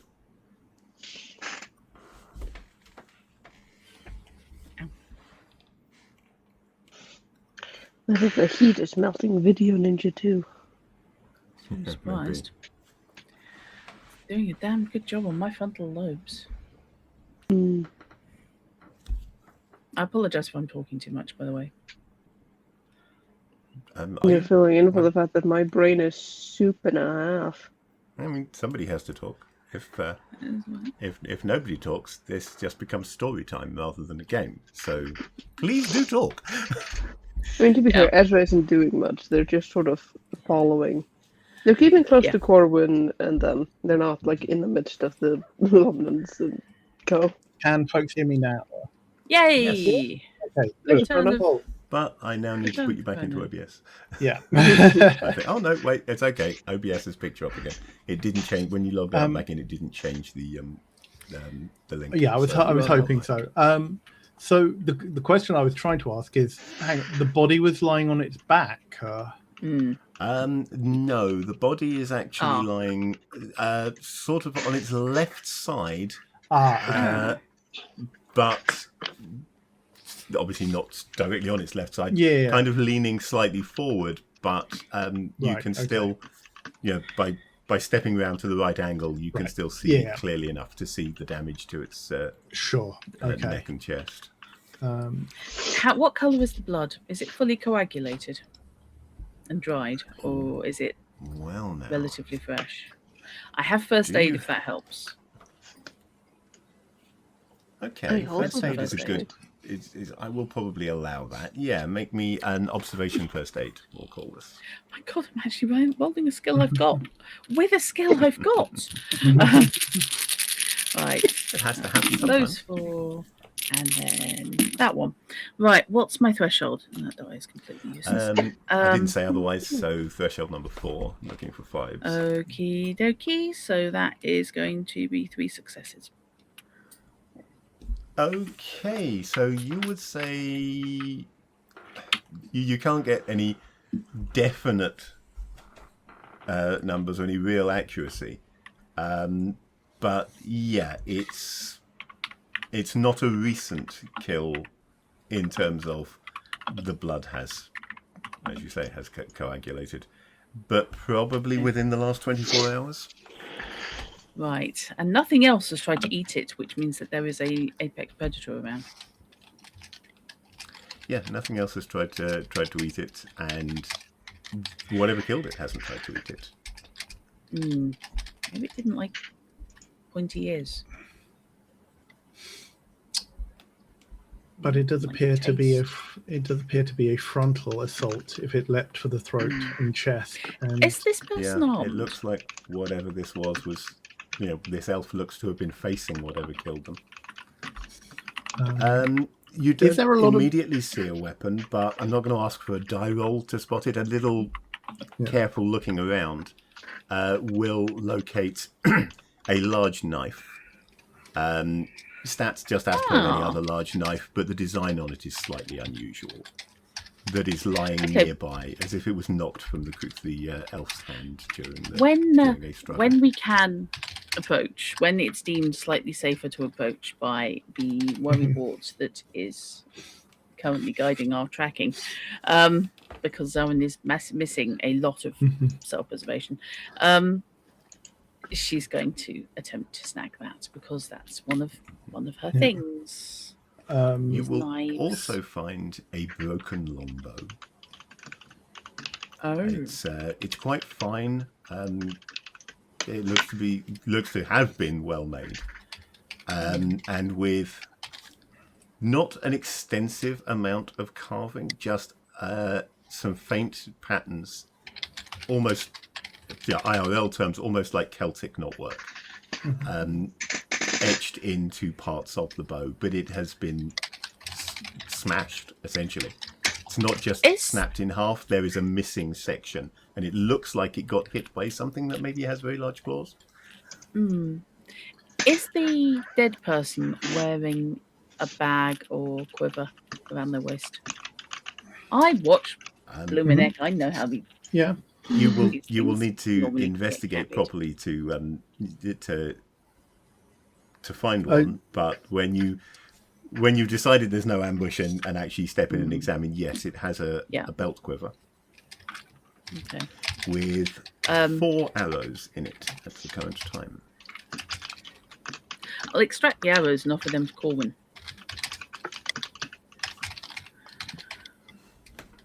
Thank you. What's your professional assessment? And also, I think they're probably better than what's available normally. I Prettier can, anyway. Looking at them, what would I say as a Fletcher here? They're good, solidly made arrows. They're not necessarily better than you can do or any other human Fletcher can do, but they're certainly well made. The materials they're made of don't quite match what you would be using. You're not sure what these feathers come from, for example. But otherwise, they're arrows, much like any other. Okay. Well, we have the option of, do we give this poor fellow a burial?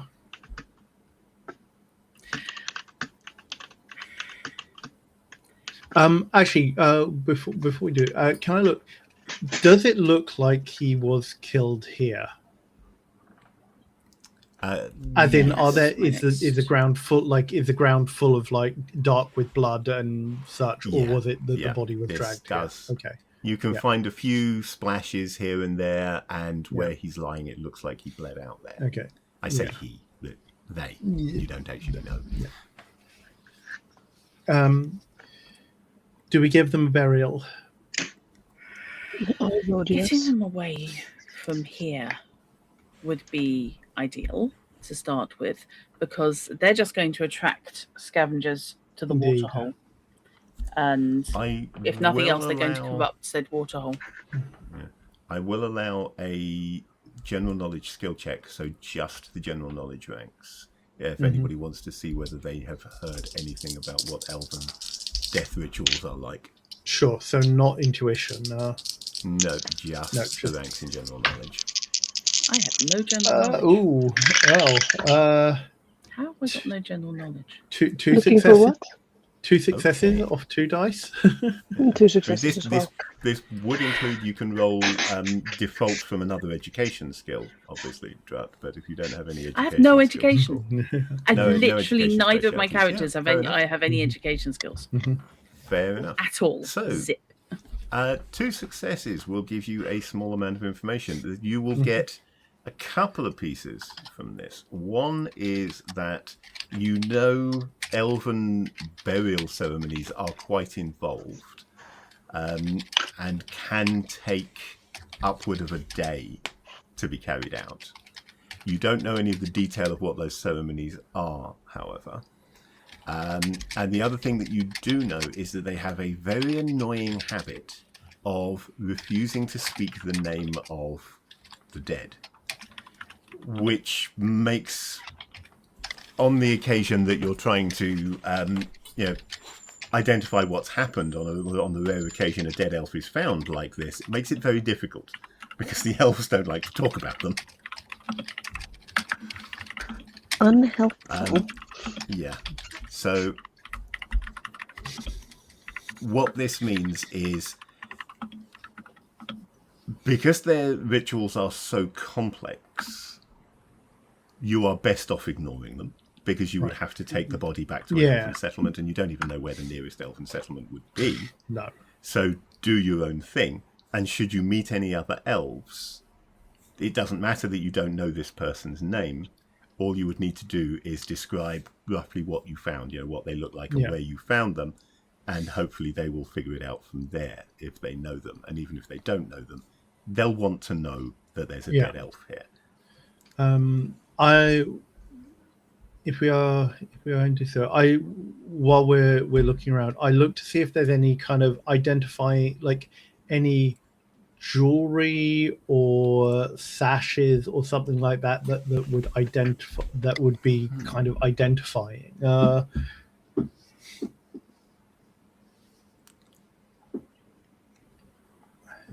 me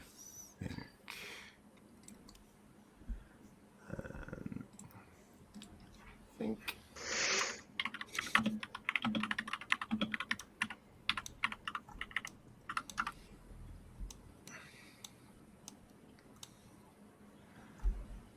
I think I'm going to make a roll to see whether they have anything. Let's go with 3 dice for that. Ooh, and we get an explosion.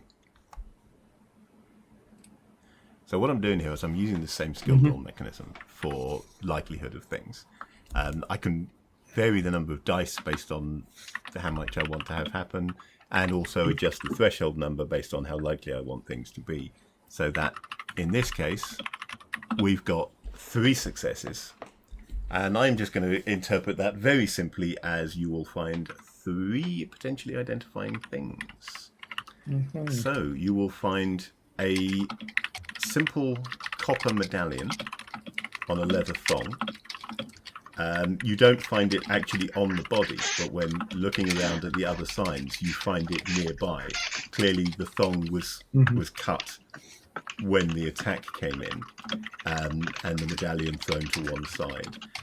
It is a quite finely wrought but stylized hunting bird of some kind. Too stylized to be able to identify what type, but we'll say hawk for simplicity's sake, and that is in copper.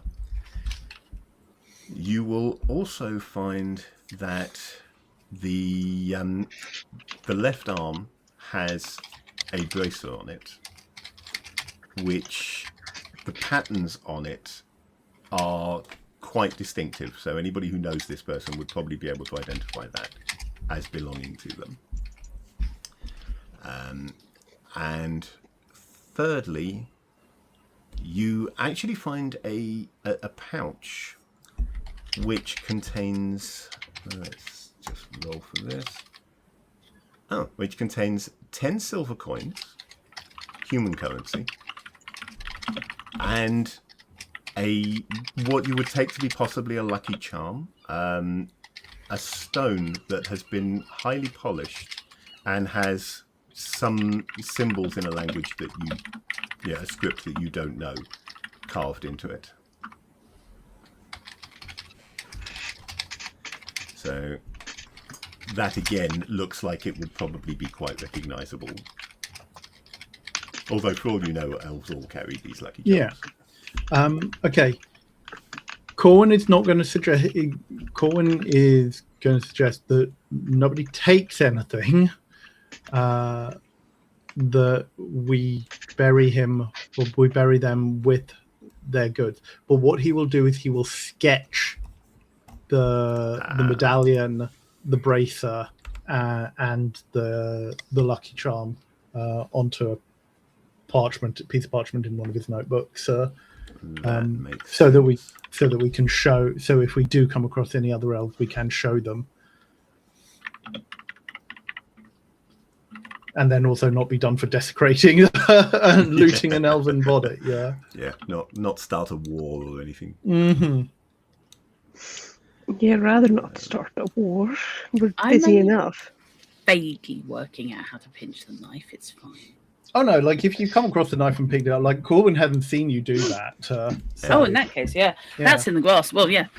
She will. In that case, she will execute using her stealth, I would assume. Well, how many ranks of sleight? We did sleight of hand before. I know you have like pickpocketing sleight of hand skills. How many ranks plus agility does that come to? I don't have sleight of hand. Oh yes, I do have pickpocket. Prestidigitation. Yes, because you used it before. Yeah, 1. I have 1 rank in pickpockets. Okay, plus agility would be. My agility, I believe, is 4 ranks. 4. Yeah, 4. So 5. Okay, so total of 5. Then let me just find my dice subbing rule quickly. Where did I put it? Just remember which page I put it on. I thought it was on that page, but now I can't find it. Oh no, there it is. Okay, so that's going to be 1 success per 3 dice if I use dice subbing rather than have you roll. So essentially, this is the equivalent of taking 10 in D&D, for example, or something.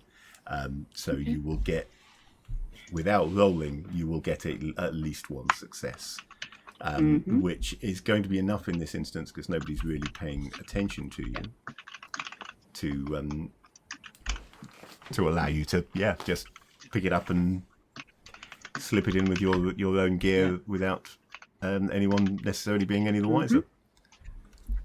Not a problem. So, moving the body away from the watering hole and potentially doing something respectful with it, but while they're playing with the body, definitely keeping an eye and an ear open for any kind of wildlife at all, because I don't like that it's so quiet.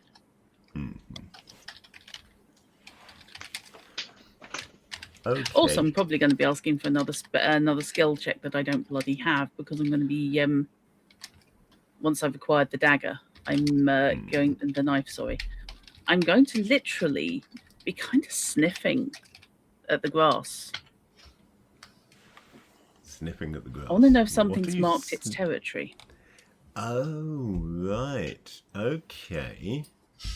And having once smelled So- tiger urine, Yeah. pretty damn distinctive. Detect scent is not in the standard skills list, but it is a skill that it is a speciality that I have given to creatures on some of my bestiary Okay. work, where they have got the discriminative sense of smell. So it will default from other perception skills. It will be a part of perception and will default from whatever your Okay. other perception skills are. So that'll be a 1. And you're actively looking for this, so that's going to be based on your observation on top of that. Okay. So 4. That's fine. I'll give that a go. What? No, Do I sorry, get I was use just on this if I make it? I was just looking at the chat, Ah. hearing while they're playing with the body out of context. Ahaha. Yeah, sorry about that. Okay, so that is actually cocked. Give me a sec. That's better. Right, so that is a 5, a 9, a 1, and a 9. So 2 successes. No, I thought you said 3. 2 9s there, so 3 successes Yeah. if it's a TN4. yeah, sorry. I was actually overestimating. I was doing the TM4, which means I need 5s, and then my brain went, no, right, so that's 5, which means Yeah. you need 6s. Okay, so that is 3 successes. Rather Yep. than changing the threshold number on this one, I was increasing the success targets. So Oh, right, okay. 2 successes were needed to get anywhere at all. So you got 1 extra success on top of that. The reason it needed 2 successes is you needed to be able to detect anything past the smell of dried blood, of old blood. Yeah. Because that's the main Blood- thing that you're yeah. smelling is dead elf here, essentially. I figured that she knows what blood smells like. Yeah. So you are reasonably confident that this hasn't been marked. You do catch a few traces of, perhaps slightly oddly, you think you're smelling the very faint lingering traces of wet fur. Oh, shit. But marked by the blood. Masked even by the blood. Right. Okay. How big is this watering hole? Pool? Watering hole. Pond? Lake? It's a pool. There is a spring bubbling up from between a couple of rocks, and it is forming a pool a couple of meters across. Right. It's not desperately deep. No. I'm gonna check the water. I'm gonna sample the water. Okay. Does it taste clean? It does. Yeah. So As clean as you would expect for Yeah. water out in the middle of the wilderness. Anyway. mate, come off it. I think she's. Let's face it. I think you don't get to grow up in Lusagundheim without a certain degree of immunity to waterborne diseases, Yeah, probably. just based on law of averages. Okay, and it's not deep enough to conceal something that could breathe underwater.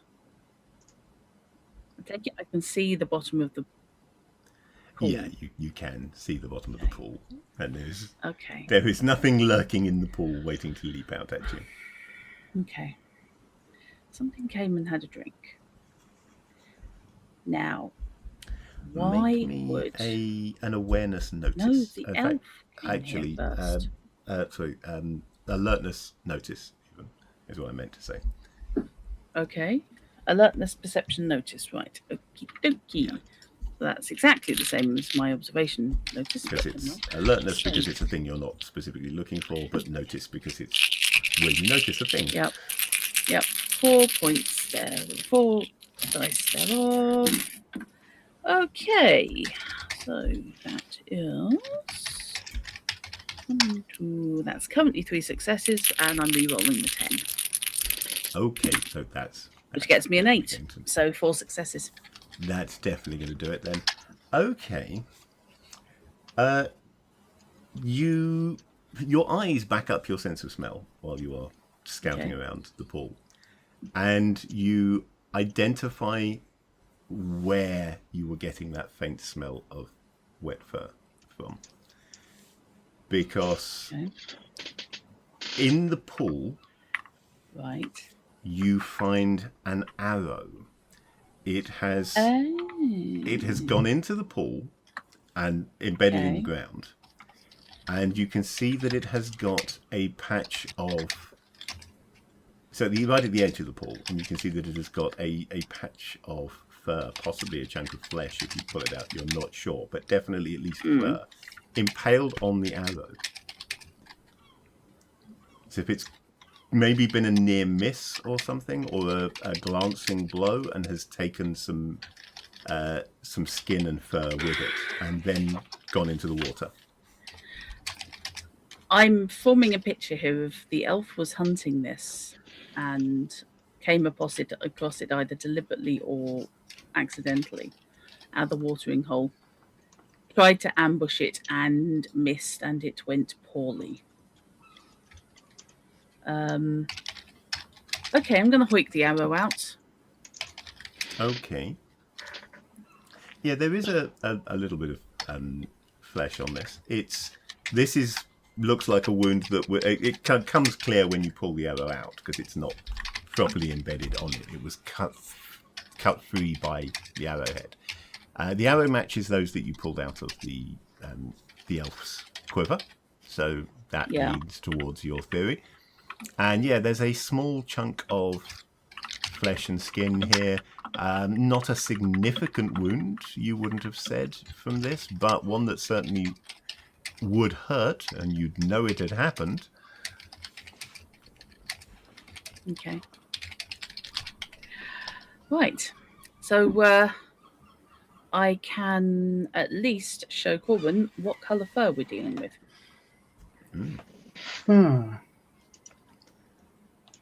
Does that give you any better indication of what it is we're hunting? Would you like to or make being me a hunted by? fauna lore skill roll?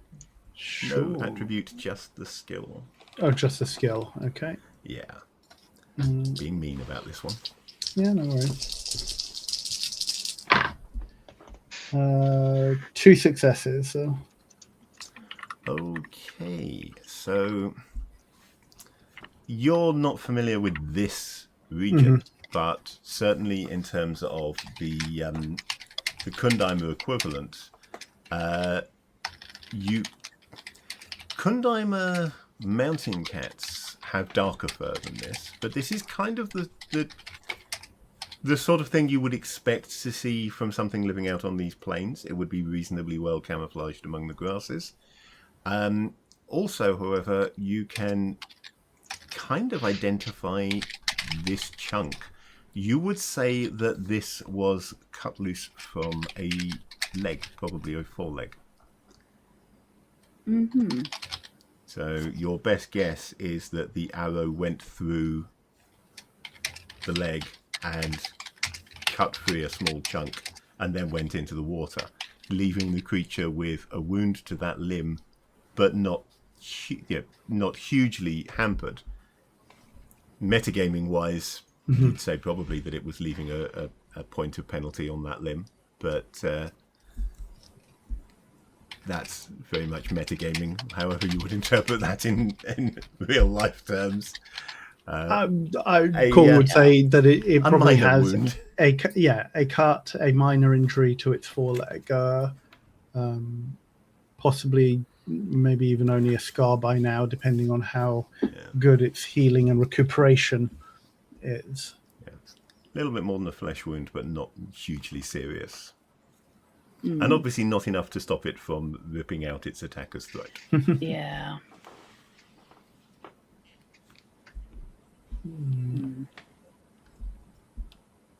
So is there anything else you want to do with this scene, or?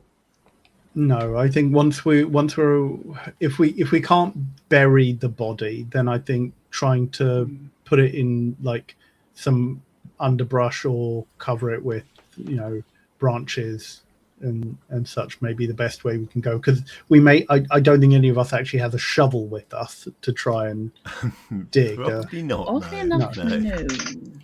No. So we'll do our best. Take it a bit back from the watering hole, and then just try and find, leaves, branches. So you can at least make it a little bit more dignified manner, and yes, give it some dignity. You can certainly do that, and then return to the hunting party as a whole. This information, while this has been an interesting little side event, it doesn't add much to your hunt, other than confirming that the creature has been here and maybe uses that watering hole. Yeah. So which is the watering hole closer to one of the paths? And actually, given the wound, is there a blood trail or any indications of a direction? Because now that I'm thinking about it, at least from where the arrow embedded itself into the pool would have gone through the thing, the creature leapt at the elf from the pool, from the direction of the pool, which seems to suggest that maybe the creature was drinking, was startled by the elf's approach, and got shot at it as it lunged towards the elf from the direction of the watering hole. Not an unreasonable interpretation. Fanusi certainly can't really criticize that. He agrees with your interpretation of the affair. Between the two of you, you can find some blood spots that would lend credence to your theory, but unfortunately no sign of a blood trail. It seems like this wound stopped bleeding very quickly. Right. So given what we were surmising, as in how to get here, does that favor one path or the other for in terms of the two options that we had? Favors very slightly the trail to the southwest, not definitively. No, but it it's is another closer piece to that trail than the other one. Yeah. Okay. So that kind of slightly reinforces the thought that I had previously. Maybe that should be the one that we look at first. Okay. I think we would be ill-advised to only look at one trail. Tutio, Mentor, go with our new friends here and follow the trail to the south. We shall go west. If you find the creature, assess its threat and return to us if need be. If you feel up to the task, kill it and return with the corpse, but take no risks. Bebius, you come with us. I want your people to be focused on the hunt, not distracted by concern for your safety. Any objections? Corwin will keep the concept of splitting the party at this to himself. But if we are looking mostly for scouting, then yes, we can cover more ground and probably better too. But he does trail off a little bit. To kill the beast. I am sending you to find the beast. But if the opportunity arises and you think it will be effective, then by all means. I have scouting. I have wrong scouting. But I have scouting. Which scouting do you have? Urban. So it's specifically urban survival, if I recall correctly. So survival urban. Who is he sending? Who is he sending with us, sir? Okay, so he is sending Tutio, which is the second of his trackers. He's been from what you've seen of him, he is a competent tracker, but he he defers to Fenusi, who is the more experienced man, and Mentar, who was the man who had to fight the little friendly belt. Are you keeping Partik with us or sending him with the larger group? He's going to go with the larger group because that's safer. Okay. Yeah. Okay. With instructions to let them go first.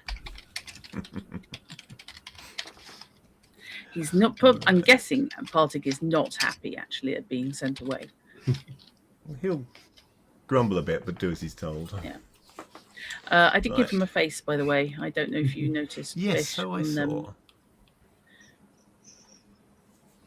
I thought that was pretty reasonable. Yeah.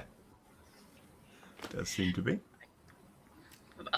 Surprise expression and wonder. He's all wide-eyed innocence. So I am going to share Tutio and Mentar's NPC records in Fantasy Grounds so that you can see what their stats and skills are as desired. Tutio is the tracker.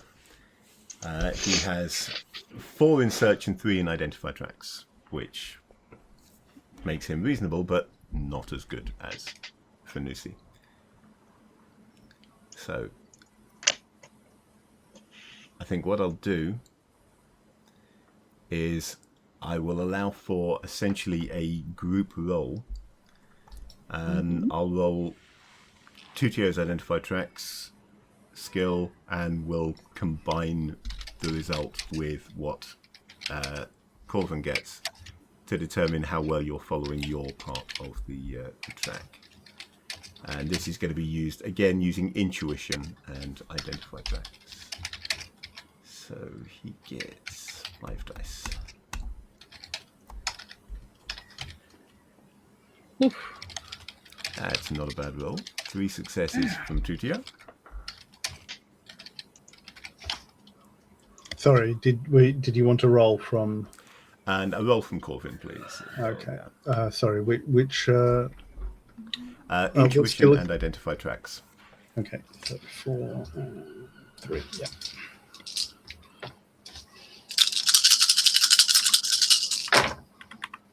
One, 2, 3, 4, 5. 6 successes. Oh wow. Wow. Okay. Okay. So imposing a 1 success penalty for teamwork not being perfect. That still brings you up to a grand total of 8 successes between you on this one. Bloody hell. Drut, you have been observing the tracking, haven't you? Trying to sort of pick up a bit of it. Okay, so this is a mechanic that I need and haven't written yet. So I'm going to ad-lib something now and we'll see how it goes. Make me an observation check. It's going to be a straight observation because it's just purely down to how well you can watch what they're doing. Really. Sure. And I think I'm going to make it a TN5. So just that little bit harder than normal. Sure. Okie dokie, Mr. Tracy. I got 2 successes. Okay, 9 and 7. So in that case, I am going to allow you to take a use essentially in identify tracks, which is a speciality of hunting. Because over the course of the day's tracking, you've been watching what people are doing, listening to what they're saying, trying to learn from it. You're still a long way from having a skill in it, but it's a step in the right direction. Do that It's kind of what I was eventually sort of thing I was hoping develop. for. Yeah. So, one use. Cool. I've got all my skills. Following the tracks proves to be pretty easy with that many successes on your identify tracks roll. and you can see signs of the creature having taken this route on more than one occasion. There are even some faint traces of it coming back the other way. So it looks like this is the beginning of not a game trail, because it's not game. It's quite the opposite. It's a predator trail. Yeah. But this is obviously a route that it has taken more than once. You find some tracks that lead off in the direction of the watering hole. So it does seem like, this confirms or adds to the idea that it uses that watering hole. But also the tracks are meandering a little, but leading relatively straight. You get the impression that it has a definite destination in mind. This is not just it wandering around an area, that it is heading towards somewhere. And after about an hour and a half following these tracks, this is somewhat borne out, because up ahead you can see a hill, I suppose. The ground is gently rolling, but just up ahead you can see it rises a little bit sharper, and there is a raised area, not a high hill by any stretch of the imagination, but slightly higher than the area around it, and somewhat rockier than the area around it as well. It becomes primarily noticeable because you can see the stones. And as you get closer to it, you realize it is less that it is an area of natural rock, and more perhaps an ancient construction. Because you realize that three of those stones, while they are not particularly uniform in their size and shape, are nevertheless forming an arch. Or not really an arch, but a doorway more. I forget off the top of my head the correct terminology for the two stones with one across the top. There is a name for that, and I can't remember it. Yeah. Too long since I visited Stonehenge, obviously. Yeah. Too long since I covered that in my classes. Yeah.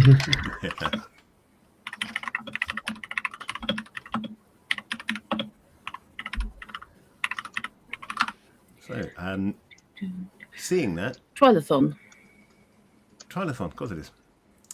Hmm. Tutio sort of 3 stones. pulls up somewhat, seeing that, and while he looks to Corvin for a lead on this, he does say, "That looks artificial." Oh, good. Seems odd. We are following a natural creature, and it has led us to an artificial place. And you're making assumption on the natural again. This How could sure are we be. this is natural? This could be an old ruins. An old ruins from before the continent was abandoned. We have seen there was a circle that Mentar fought in near where we last night. Yes. God, yes. Some remnants of that. So that Those it stones might. predated the imperial presence here. I would say. So this is Mentar. There's that. Mhm. So maybe this is the same. I would be Something from inclined. whatever existed before. I'd be inclined to think so, and that would also make sense if this creature is using a natural base layer, like a natural, a construction of this nature for its lair. It wouldn't have to dig or excavate anything. Maybe it If found we're lucky, something there. Yeah, if we're lucky, that's how it's working. If we're unlucky, it came out from underneath it or something. If this is an old enough construction, then perhaps there is no longer any feel of humanity to put the creature off. Possibly, but at this point, given the way it is acting, I'm not sure I want to ascribe any. I'm not sure I want to attribute any kind of feelings towards it. It does not seem to be acting purely on. It doesn't seem to be acting purely on an instinctive basis. I get the feeling. There is more than that. Very intelligent instincts. There is more than base animal intelligence at work here. You say intelligent instincts. There is another alternative. If this is a construction, perhaps the creature has been trained. It doesn't fear Maybe. people. It doesn't fear people. It knows how to hunt people. I would be wary about going so far as that without more information. This is a large creature. There is actually very little. If the creature is as large as we surmise it, as we think it is. I keep forgetting that Corwin does not have as large a vocabulary as I do. So Yeah. it's trying to play more simple characters. Is unusual for me. Can you tell, chat, that I don't often play fighter types, or at least fighter types without Yeah. something else? Yeah, Although I that's guess Always good to is challenge yourself. actually. I mean, he is. I mean, he's got general knowledge. He has got a certain level of education. But he wouldn't talk like I do.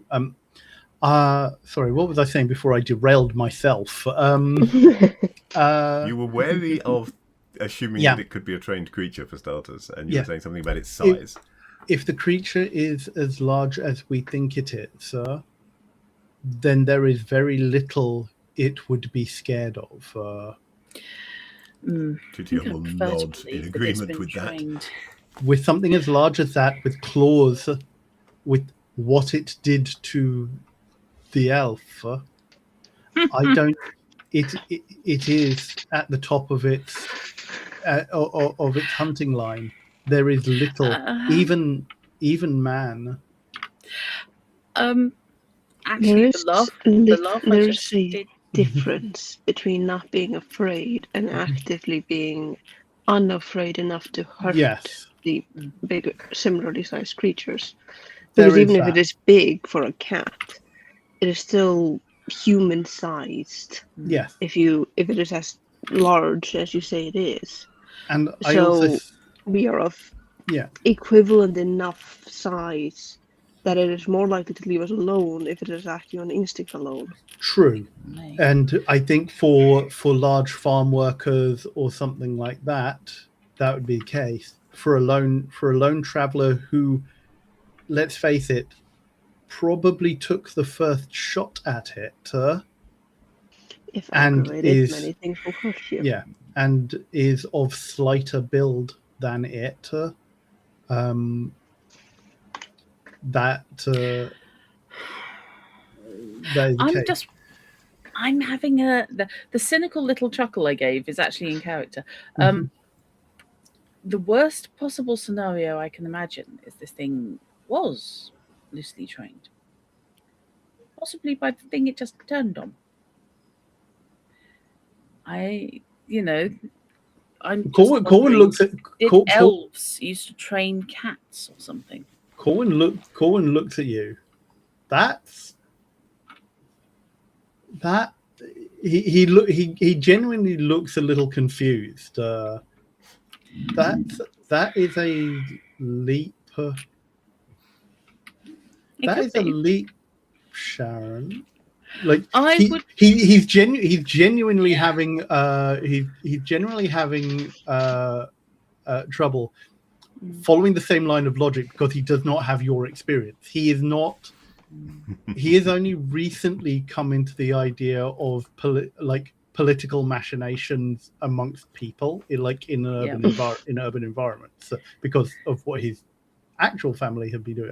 There's a secondary story I've got to write for that, but he's operating mostly on how animals behave, and that would not really be. Obviously, he's aware of like guard animals being trained to hunt and to things like that. But in these sorts of circumstances, that feels remarkably cynical for a leap for him.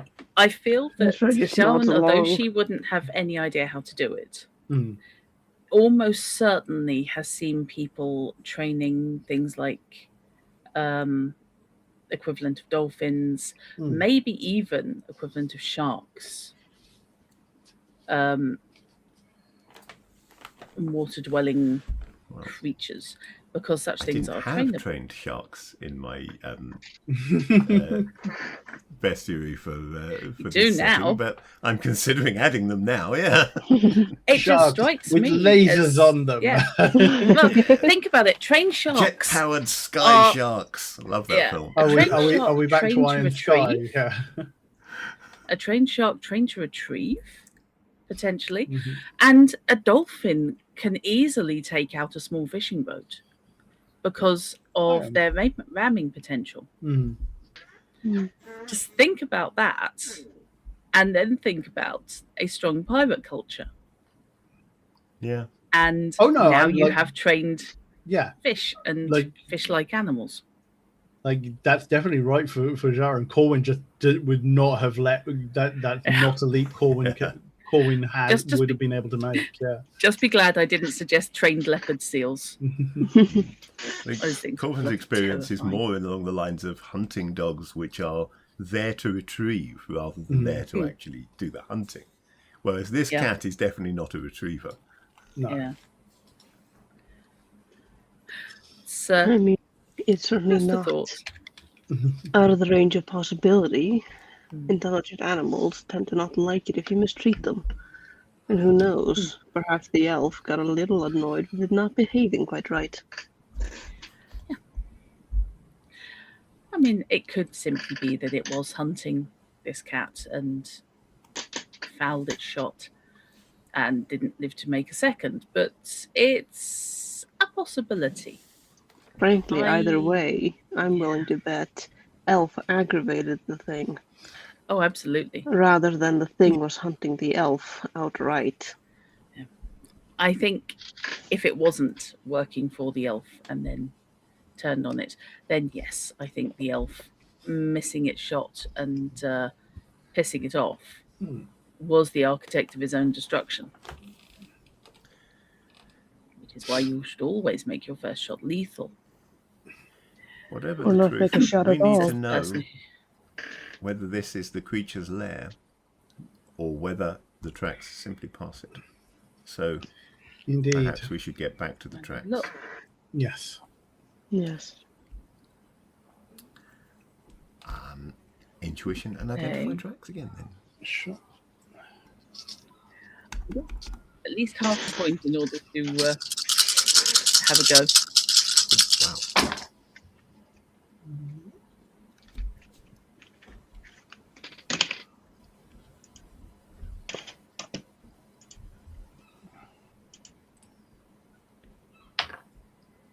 Six successes. Okay. So, including dropping one, this is my standard thing for group checks at the moment until something proves to me that it doesn't work, is that for each additional person, each person beyond the first, I'm dropping one success and otherwise combining their results. So this comes out at a grand total of like 9 successes even after that. And Corvin and Tutio between them get all the information there is to get out of this. So, first thing, you don't think it's either of those suggestions. This does not appear to be its lair. You can find some older tracks of the creature going to and from the trilithon. But mainly what you find is a lot of tracks going around this. It looks like it has it going in both directions at different times, circled this hillock over and over again. And you can find traces of it going away and coming back. But then there is this extensive selection of it just prowling around this hillock as if it was defending it, perhaps. How much ruin is here? I mean, is it literally just a few standing stone dwellers? Or is it actually any kind of observation notice, please? Okay. Sorry, I apologise if you already said. My brain's just phased out on me. No, that's okay. You're seeing it at a distance because you haven't approached it yet. In case there's a big cat there that wants to take your head off. Well, who was that? Okay. 5, 8, 5. So 3 successes. Yeah. I was placing that at a success target of 3 because you're trying to assess it from a distance. So I'd up the number rather than upping the threshold number. I was basically saying you needed to get more information from it that you could assess, and you got enough. You pick up on enough little bits and pieces here and there to pretty much identify what you're looking at. It's not a ruin. It looks like possibly the entrance to a barrow. Yeah. It's a tomb. But the problem with that is if it's the entrance to a barrow, it should be sealed. There should be a stone in the middle. And there isn't. And it isn't.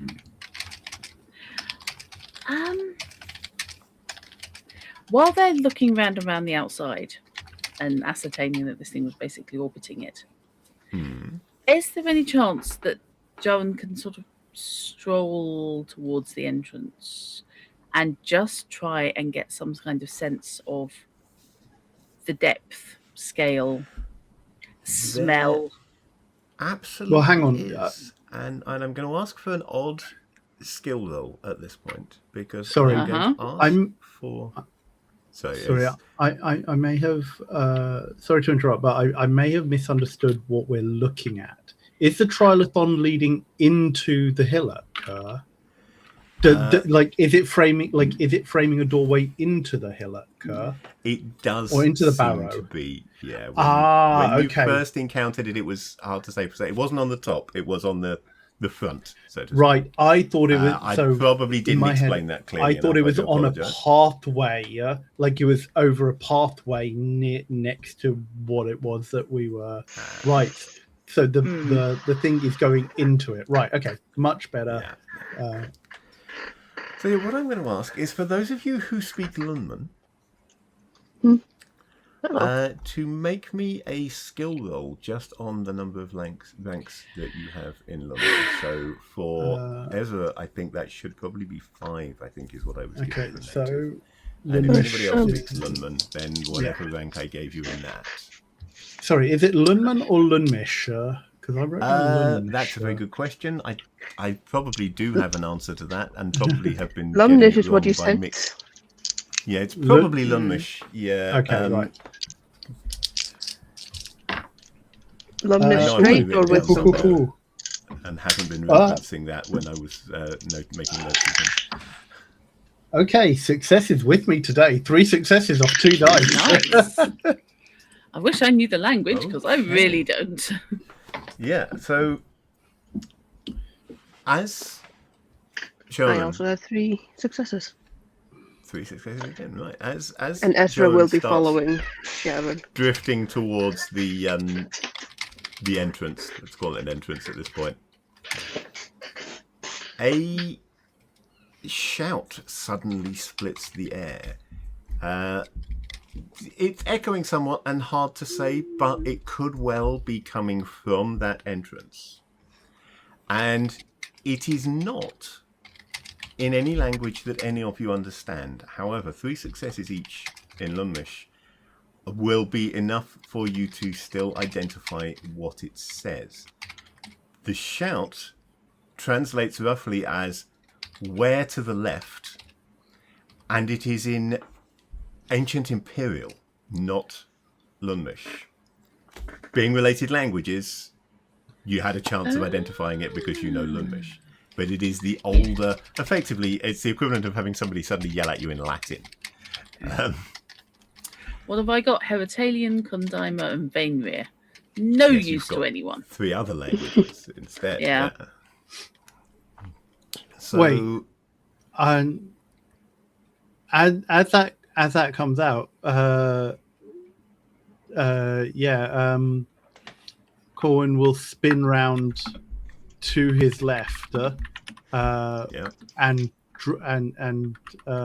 bow pointed. And at this point, Drut gets to finally roll the skill she's been complaining she never gets to roll. Oh, Alertness and awareness, please, Drut. Oh my god! I will now faint. Okay, hang on. But you're doing it at a threshold number of 6. Right, okay. Which is ironic, really, because I have 6 dice. So.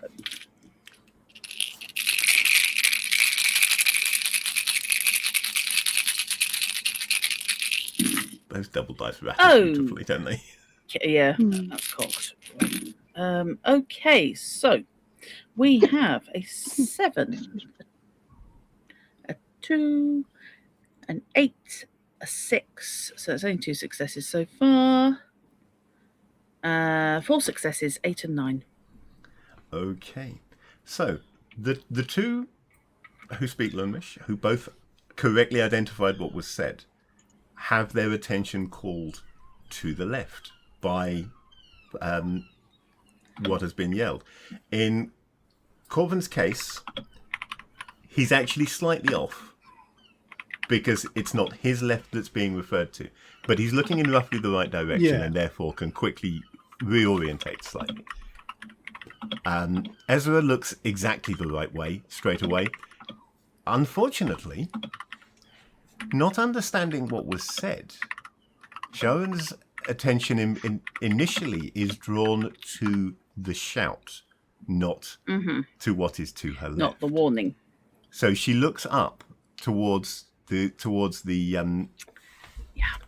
entrance, but as she does so, she catches movement out of the corner of her eye, and is I'm glad saved about that. by her awareness skill.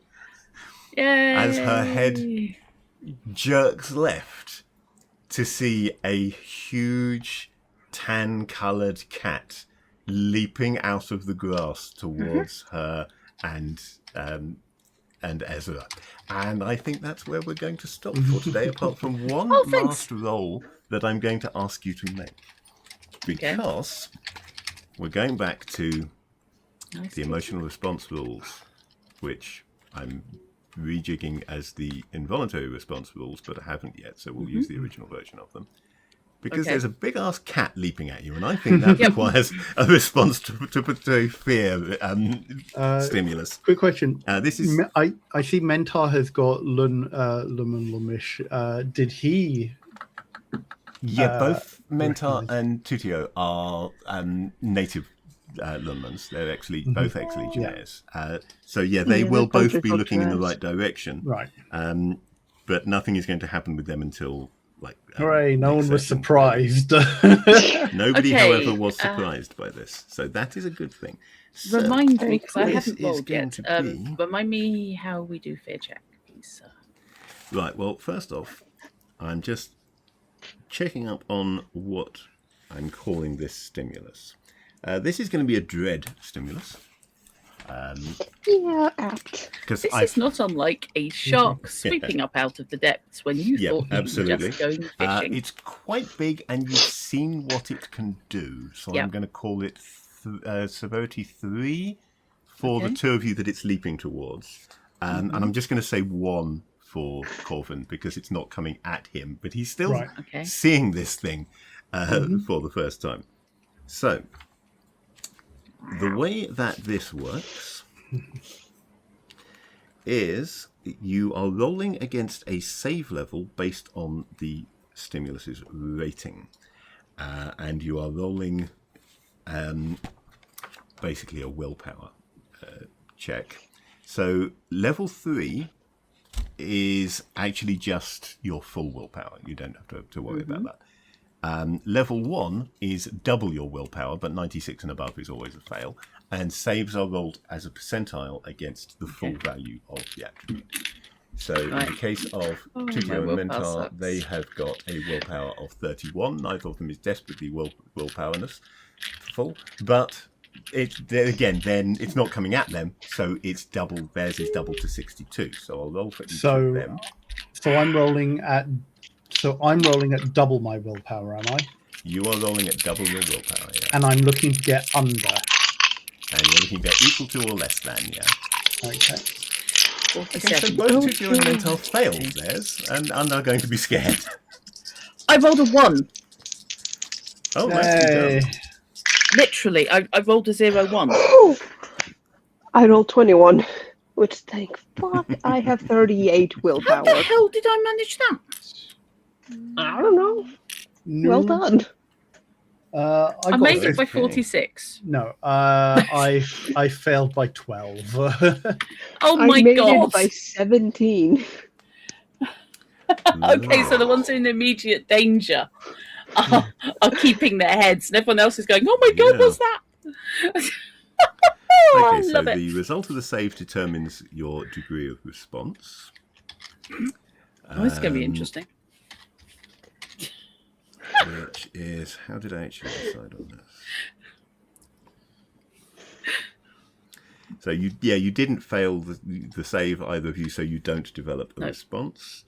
For anybody who fails, if the level of the stimulus is equal to or less than their psyche SV, well, in this case, it's going to be rounding up, so it's not really going to be relevant. So, yeah, those who failed will be developing a level 1 fear response. Fear is a focused response. It's not just fear, it's fear of a thing. In this case, fear of a cat. And the way it's going to work, essentially, is primarily that it's going to require a determination save, not to shoot at the cat with your bow necessarily, but certainly to go closer to attack the cat in melee would require that. But I will just make a note that both of Tutio and Mentar are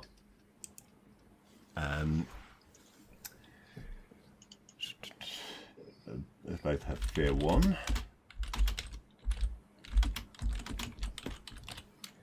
And these are temporary, they don't last particularly long. But that is going to be an issue for the moment. Both Tutio and Mentar are actually spear wielders. So for them to go in and attack the cat with their spears, we'll need them to make a successful save. Again, it's only going to be level 1 because that's what the level of the fear is. So they've only got to roll against double their willpower. They just neither of them have very high willpower. So there is a chance they might be delayed in coming to any assistance. My willpower is not great either. What's yours? Hang on. Oh wait, hang on. Did I? Hang on, I may have made a mistake here. So your willpower, according to, if I've got the right numbers in Fantasy Grounds, is 51, which means you needed 96 or above to fail that one. Oh, right. Yeah, no, that's... I was doing it off... Yeah. Oh, I was only looking at my base. Oops. No, in which case I got 52, so, I passed. Yeah. Okay. Yeah, you're fine then. Yeah, so it is just the 2 NPCs who have failed. Having a turn. The rest of you are all absolutely fine with this. Yeah, a level 1 stimulus is really not very difficult, but as we've shown, if you've got NPCs with low stats and I roll terribly, they can still fail it. I feel that I ought to get some kind of bonus, anti-fear bonus for having completely nuked it.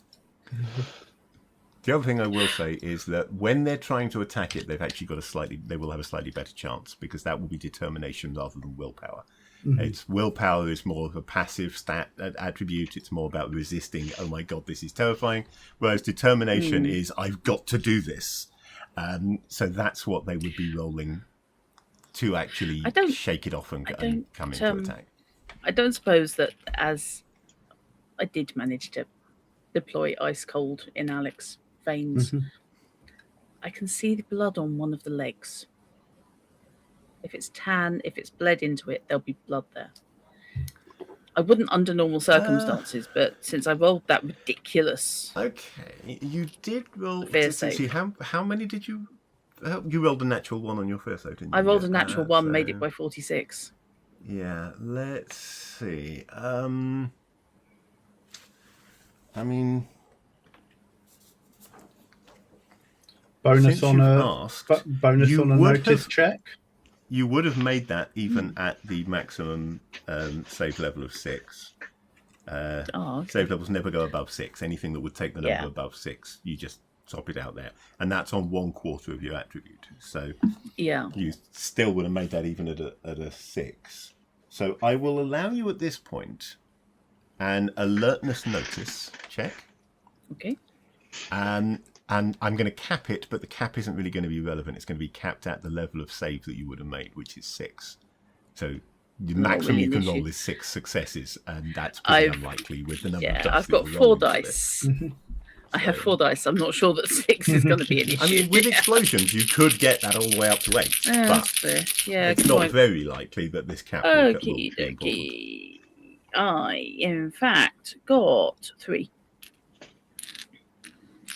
Okay, I think 3 is going to be enough. Yeah, to identify that it's front left. It's left forepaw, basically. Right. You it's can left, see right. It's left. Yeah, it's left. You're right, as you're facing it. Perfect. Has blood on it and is presumably the one that got shot. Right. So yeah, we will end that there.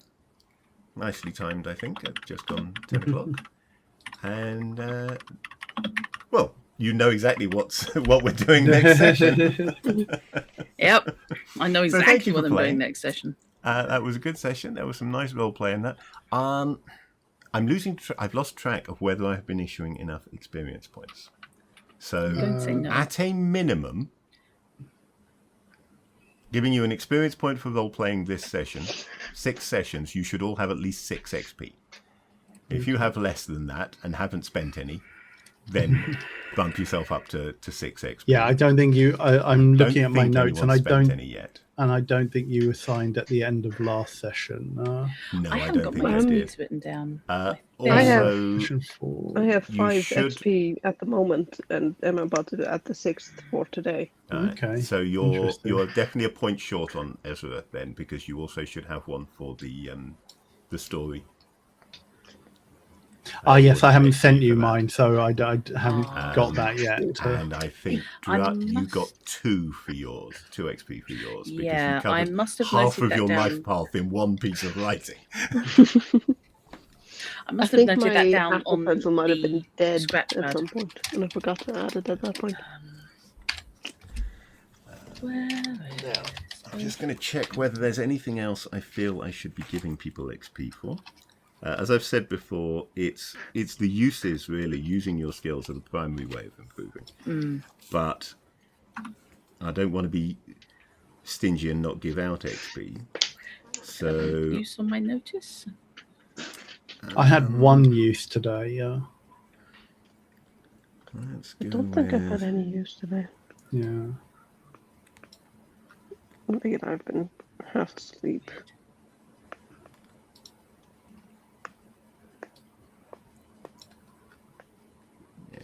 At the moment, I don't think... I have no experience listed at all. I don't know. I think actually I am going to give an additional XP to each of Corvin and Sharon. Yeah. On the player solves a tricky puzzle or riddle unaided ground, the 2 of you were doing an awful lot of the reasoning through what was happening here today, and not just relying on the results of your skill rolls to do it, which is what that's for. I know there are people who argue it should be the other way around, that it should all be about the character's skills and not the player's intelligence and knowledge. Yeah. But I like to encourage players to think. So I give XP for reasoning things through without falling back on a skill roll. And I think both of you were very much doing that today. I think I hopefully I was still doing it in character, or for what Corwin was Definitely feasible in character. making the leaps. So yeah, I'm going to give each of you an extra XP for Thank that. you. And just to So is remind that- you that the way these are spent, 2 we've got so far this evening. so this evening, yes, each of you will have got 2 XP this evening. Okay. So by yeah, my the way reckoning, these are you should spent- be on 9. You should be on 9, Drat. I'm going to assume I have spent them previously. I don't think you would have Have any of your skills gone up by points. decimal fractions? They have, but I've been getting but it's uses just on through them. the uses. Yeah, because if you it depends on what your level of skill is. The number of ranks you've got is the number of uses it takes to go up, and you can spend XP to buy one before you hit that number, essentially. So if you've got a skill that's only at 1, that's going up every use you get is 0.1 on that. So that levels fairly quickly towards the next skill level. On the other hand, if you've got a rank 4 skill, then it goes that bit slower. I need 10 uses to learn a new skill, don't I? And it's 10 uses to learn a new skill, because effectively that just goes 0.1, 0.2, 0.3 until eventually you get to 1. One skill rank up. I'm going to list that. I'm going to list that as 9 as expected, but I think that is right. Yeah. Worst case, it's an XP adrift. I'm going to try and be more careful about when I'm giving XPs out, but after the last session, I was thinking I'm sure I didn't give any XP today. And I didn't write down, and I usually do. Yeah. Okay. So yeah, it's that's cool. A few ways of improving your characters, which is firstly just in response to the things that happen to you. If things happen to you that require difficult skill rolls, you get uses. Secondly, seeking out to improve your skills, either by studying as you did today, and learning from other characters, whether by observing them or by having them teach you, will again grant you uses under... Yeah. Still very vague on how these work. I'm kind of winging it at the moment, and then depending on how well it works, I'll get it nailed down to being a solid set of rules. Yeah. And also you can actively seek to practice your skills. Now, that doesn't mean I'm going to give you a use every time you make a difficult roll on a skill for no reason. Yeah. But if you're doing it repeatedly without the stressful situations essentially mean that 1 is enough to get you a use. Under non-stressful situations, just by practice, you've got to practice for a certain amount of time before you'll get a use. Yeah. But you can still do that. You can just practice difficult maneuvers, for example, to up a weapon skill. Or can I query something? I've got stealth 3 listed. No speciality. No speciality in strength and stealth. Am I missing something? Because that came from background skills. Is it just I missed? I think that something? may be because the background skills list options have stealth any, and I think you wrote down stealth and then hadn't decided which stealth you had. So it would be either hide in cover, hide in shadows, move quietly, or shadowing. Oh, damn it! I would say for Sharon, it would be either move quietly or shadowing, probably, wouldn't it? Yeah. Yeah, it's going to be shadowing.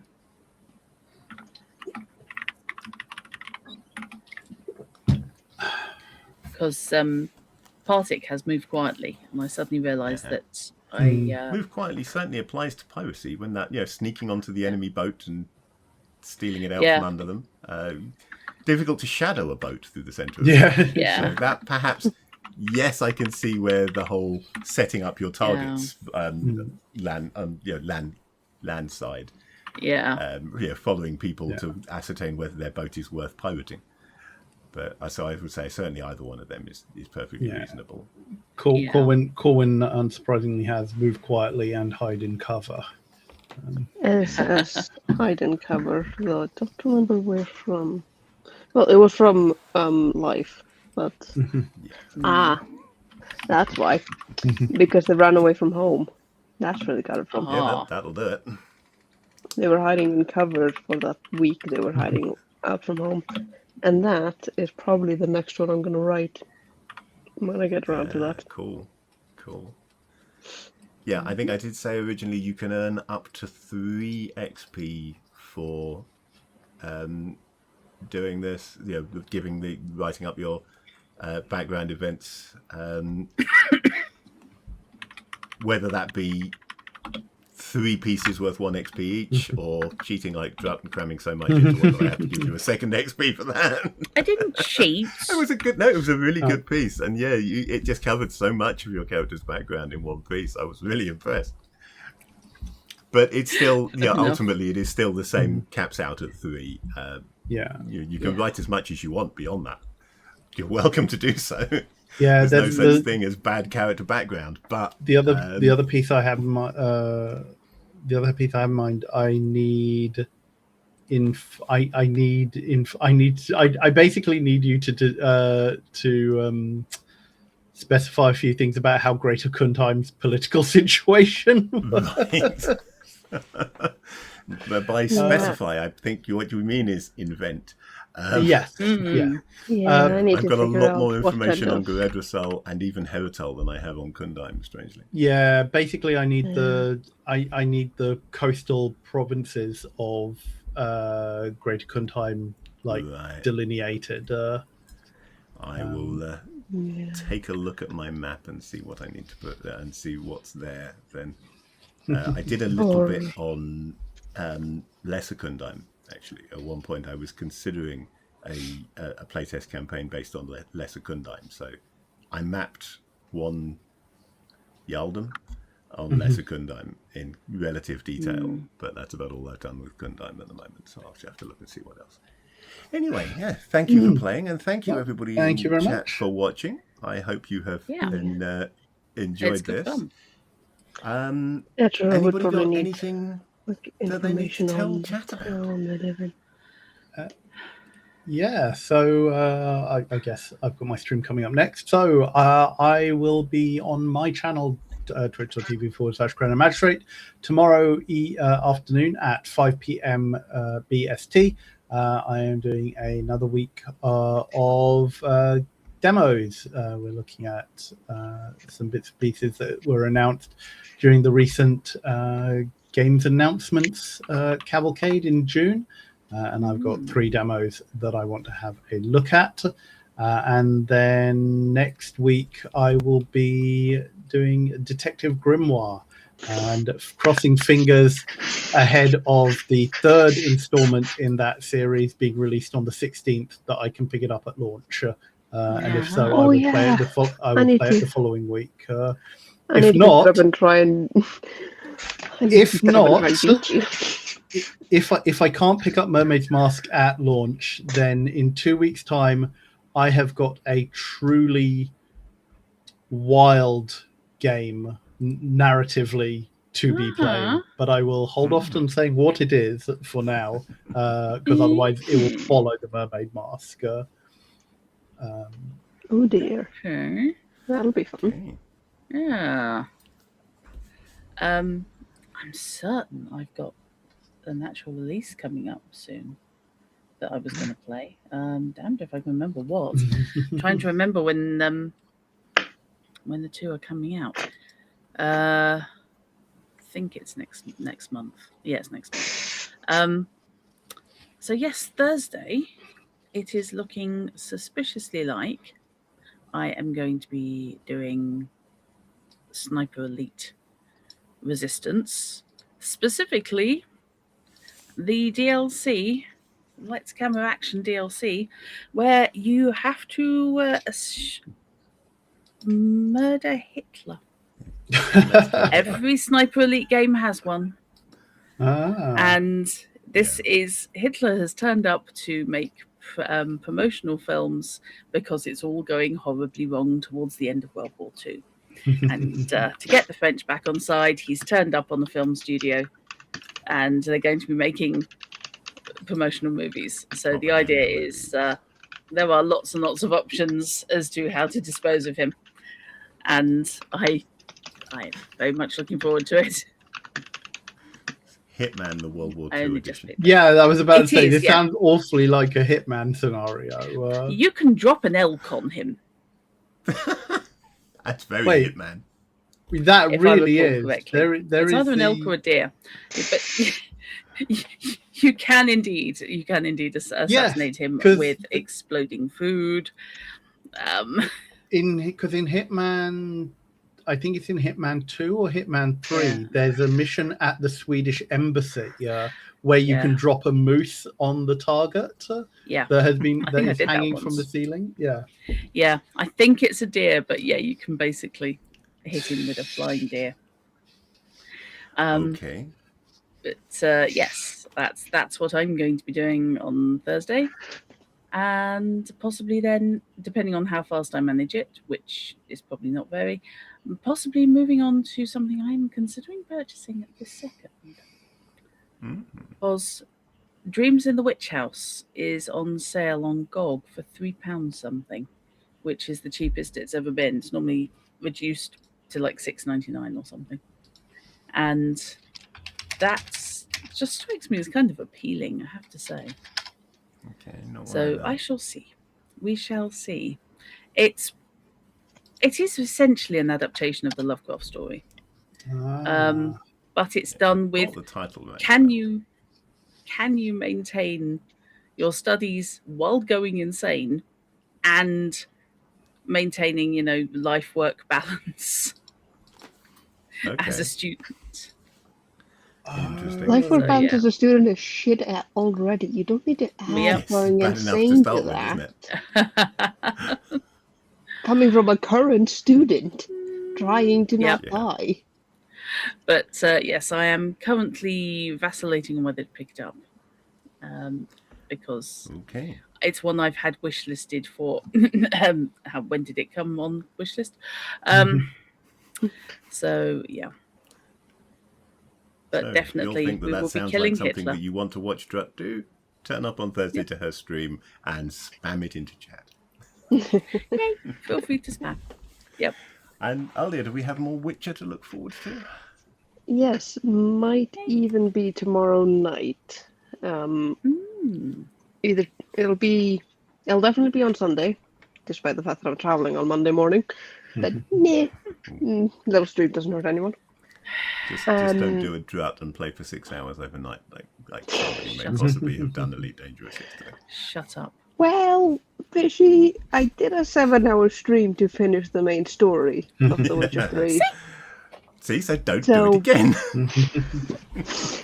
I mean, I won't be able to on Sunday because my mum will hassle me. She'll be home that night, so she can text me all she wants. Get your mum to play. No, my mum is never coming on stream. I love her dearly, but she does not need to engage in this side of my life. And besides, she doesn't like controllers. Fair enough. And yeah, and I'm just back to my normal schedule now that I'm out of Pembroke and no Wi-Fi Wales. Cool. Okay, so I hopefully will be back next Monday for a little mapping in the afternoon before going to work. If I'm not on Mapper Monday next week, that will be because I'm working in the evening and I don't get up early enough. So we shall see. And other than that, next session of this will be hopefully first Tuesday of next month. That's the plan, anyway. And then we'll see how many of the party I can slaughter with a cat and what characters they create to replace them.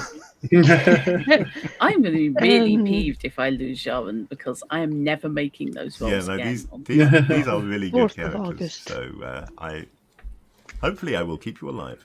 I I'm haven't very glad I sent Particle away. I haven't officially done anything about the fact that I will be using the optional heroic destiny rule, and you will have heroic destinies. But should this fight go wrong, that we will be seeing how that works. And making rolls for that.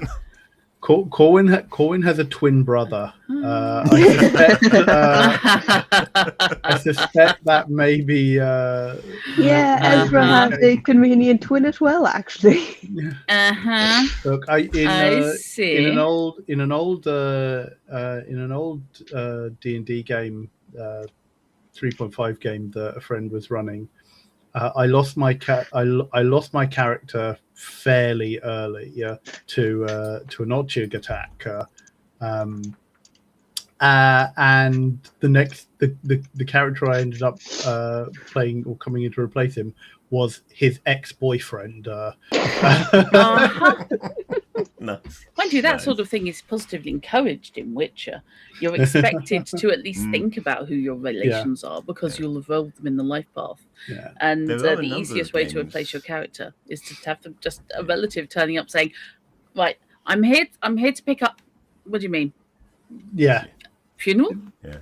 Yeah, There are a number of games it which was will very give much you a bonus on your next character based on the previous character, especially if, in some cases, they will have a specific mechanic whereby if your character does a heroic sacrifice and goes down saving the day, that gives you additional bonuses to your next created character that comes in to replace them. I always liked those kind of mechanics. Anyway, let's not sit and whiffle here all night because I think probably half the audience have probably already disappeared, and any that are left, I'm sure, have other things to do. So I shall just say thank you for watching once again, and until next time, may your dice be hot and your characters cool.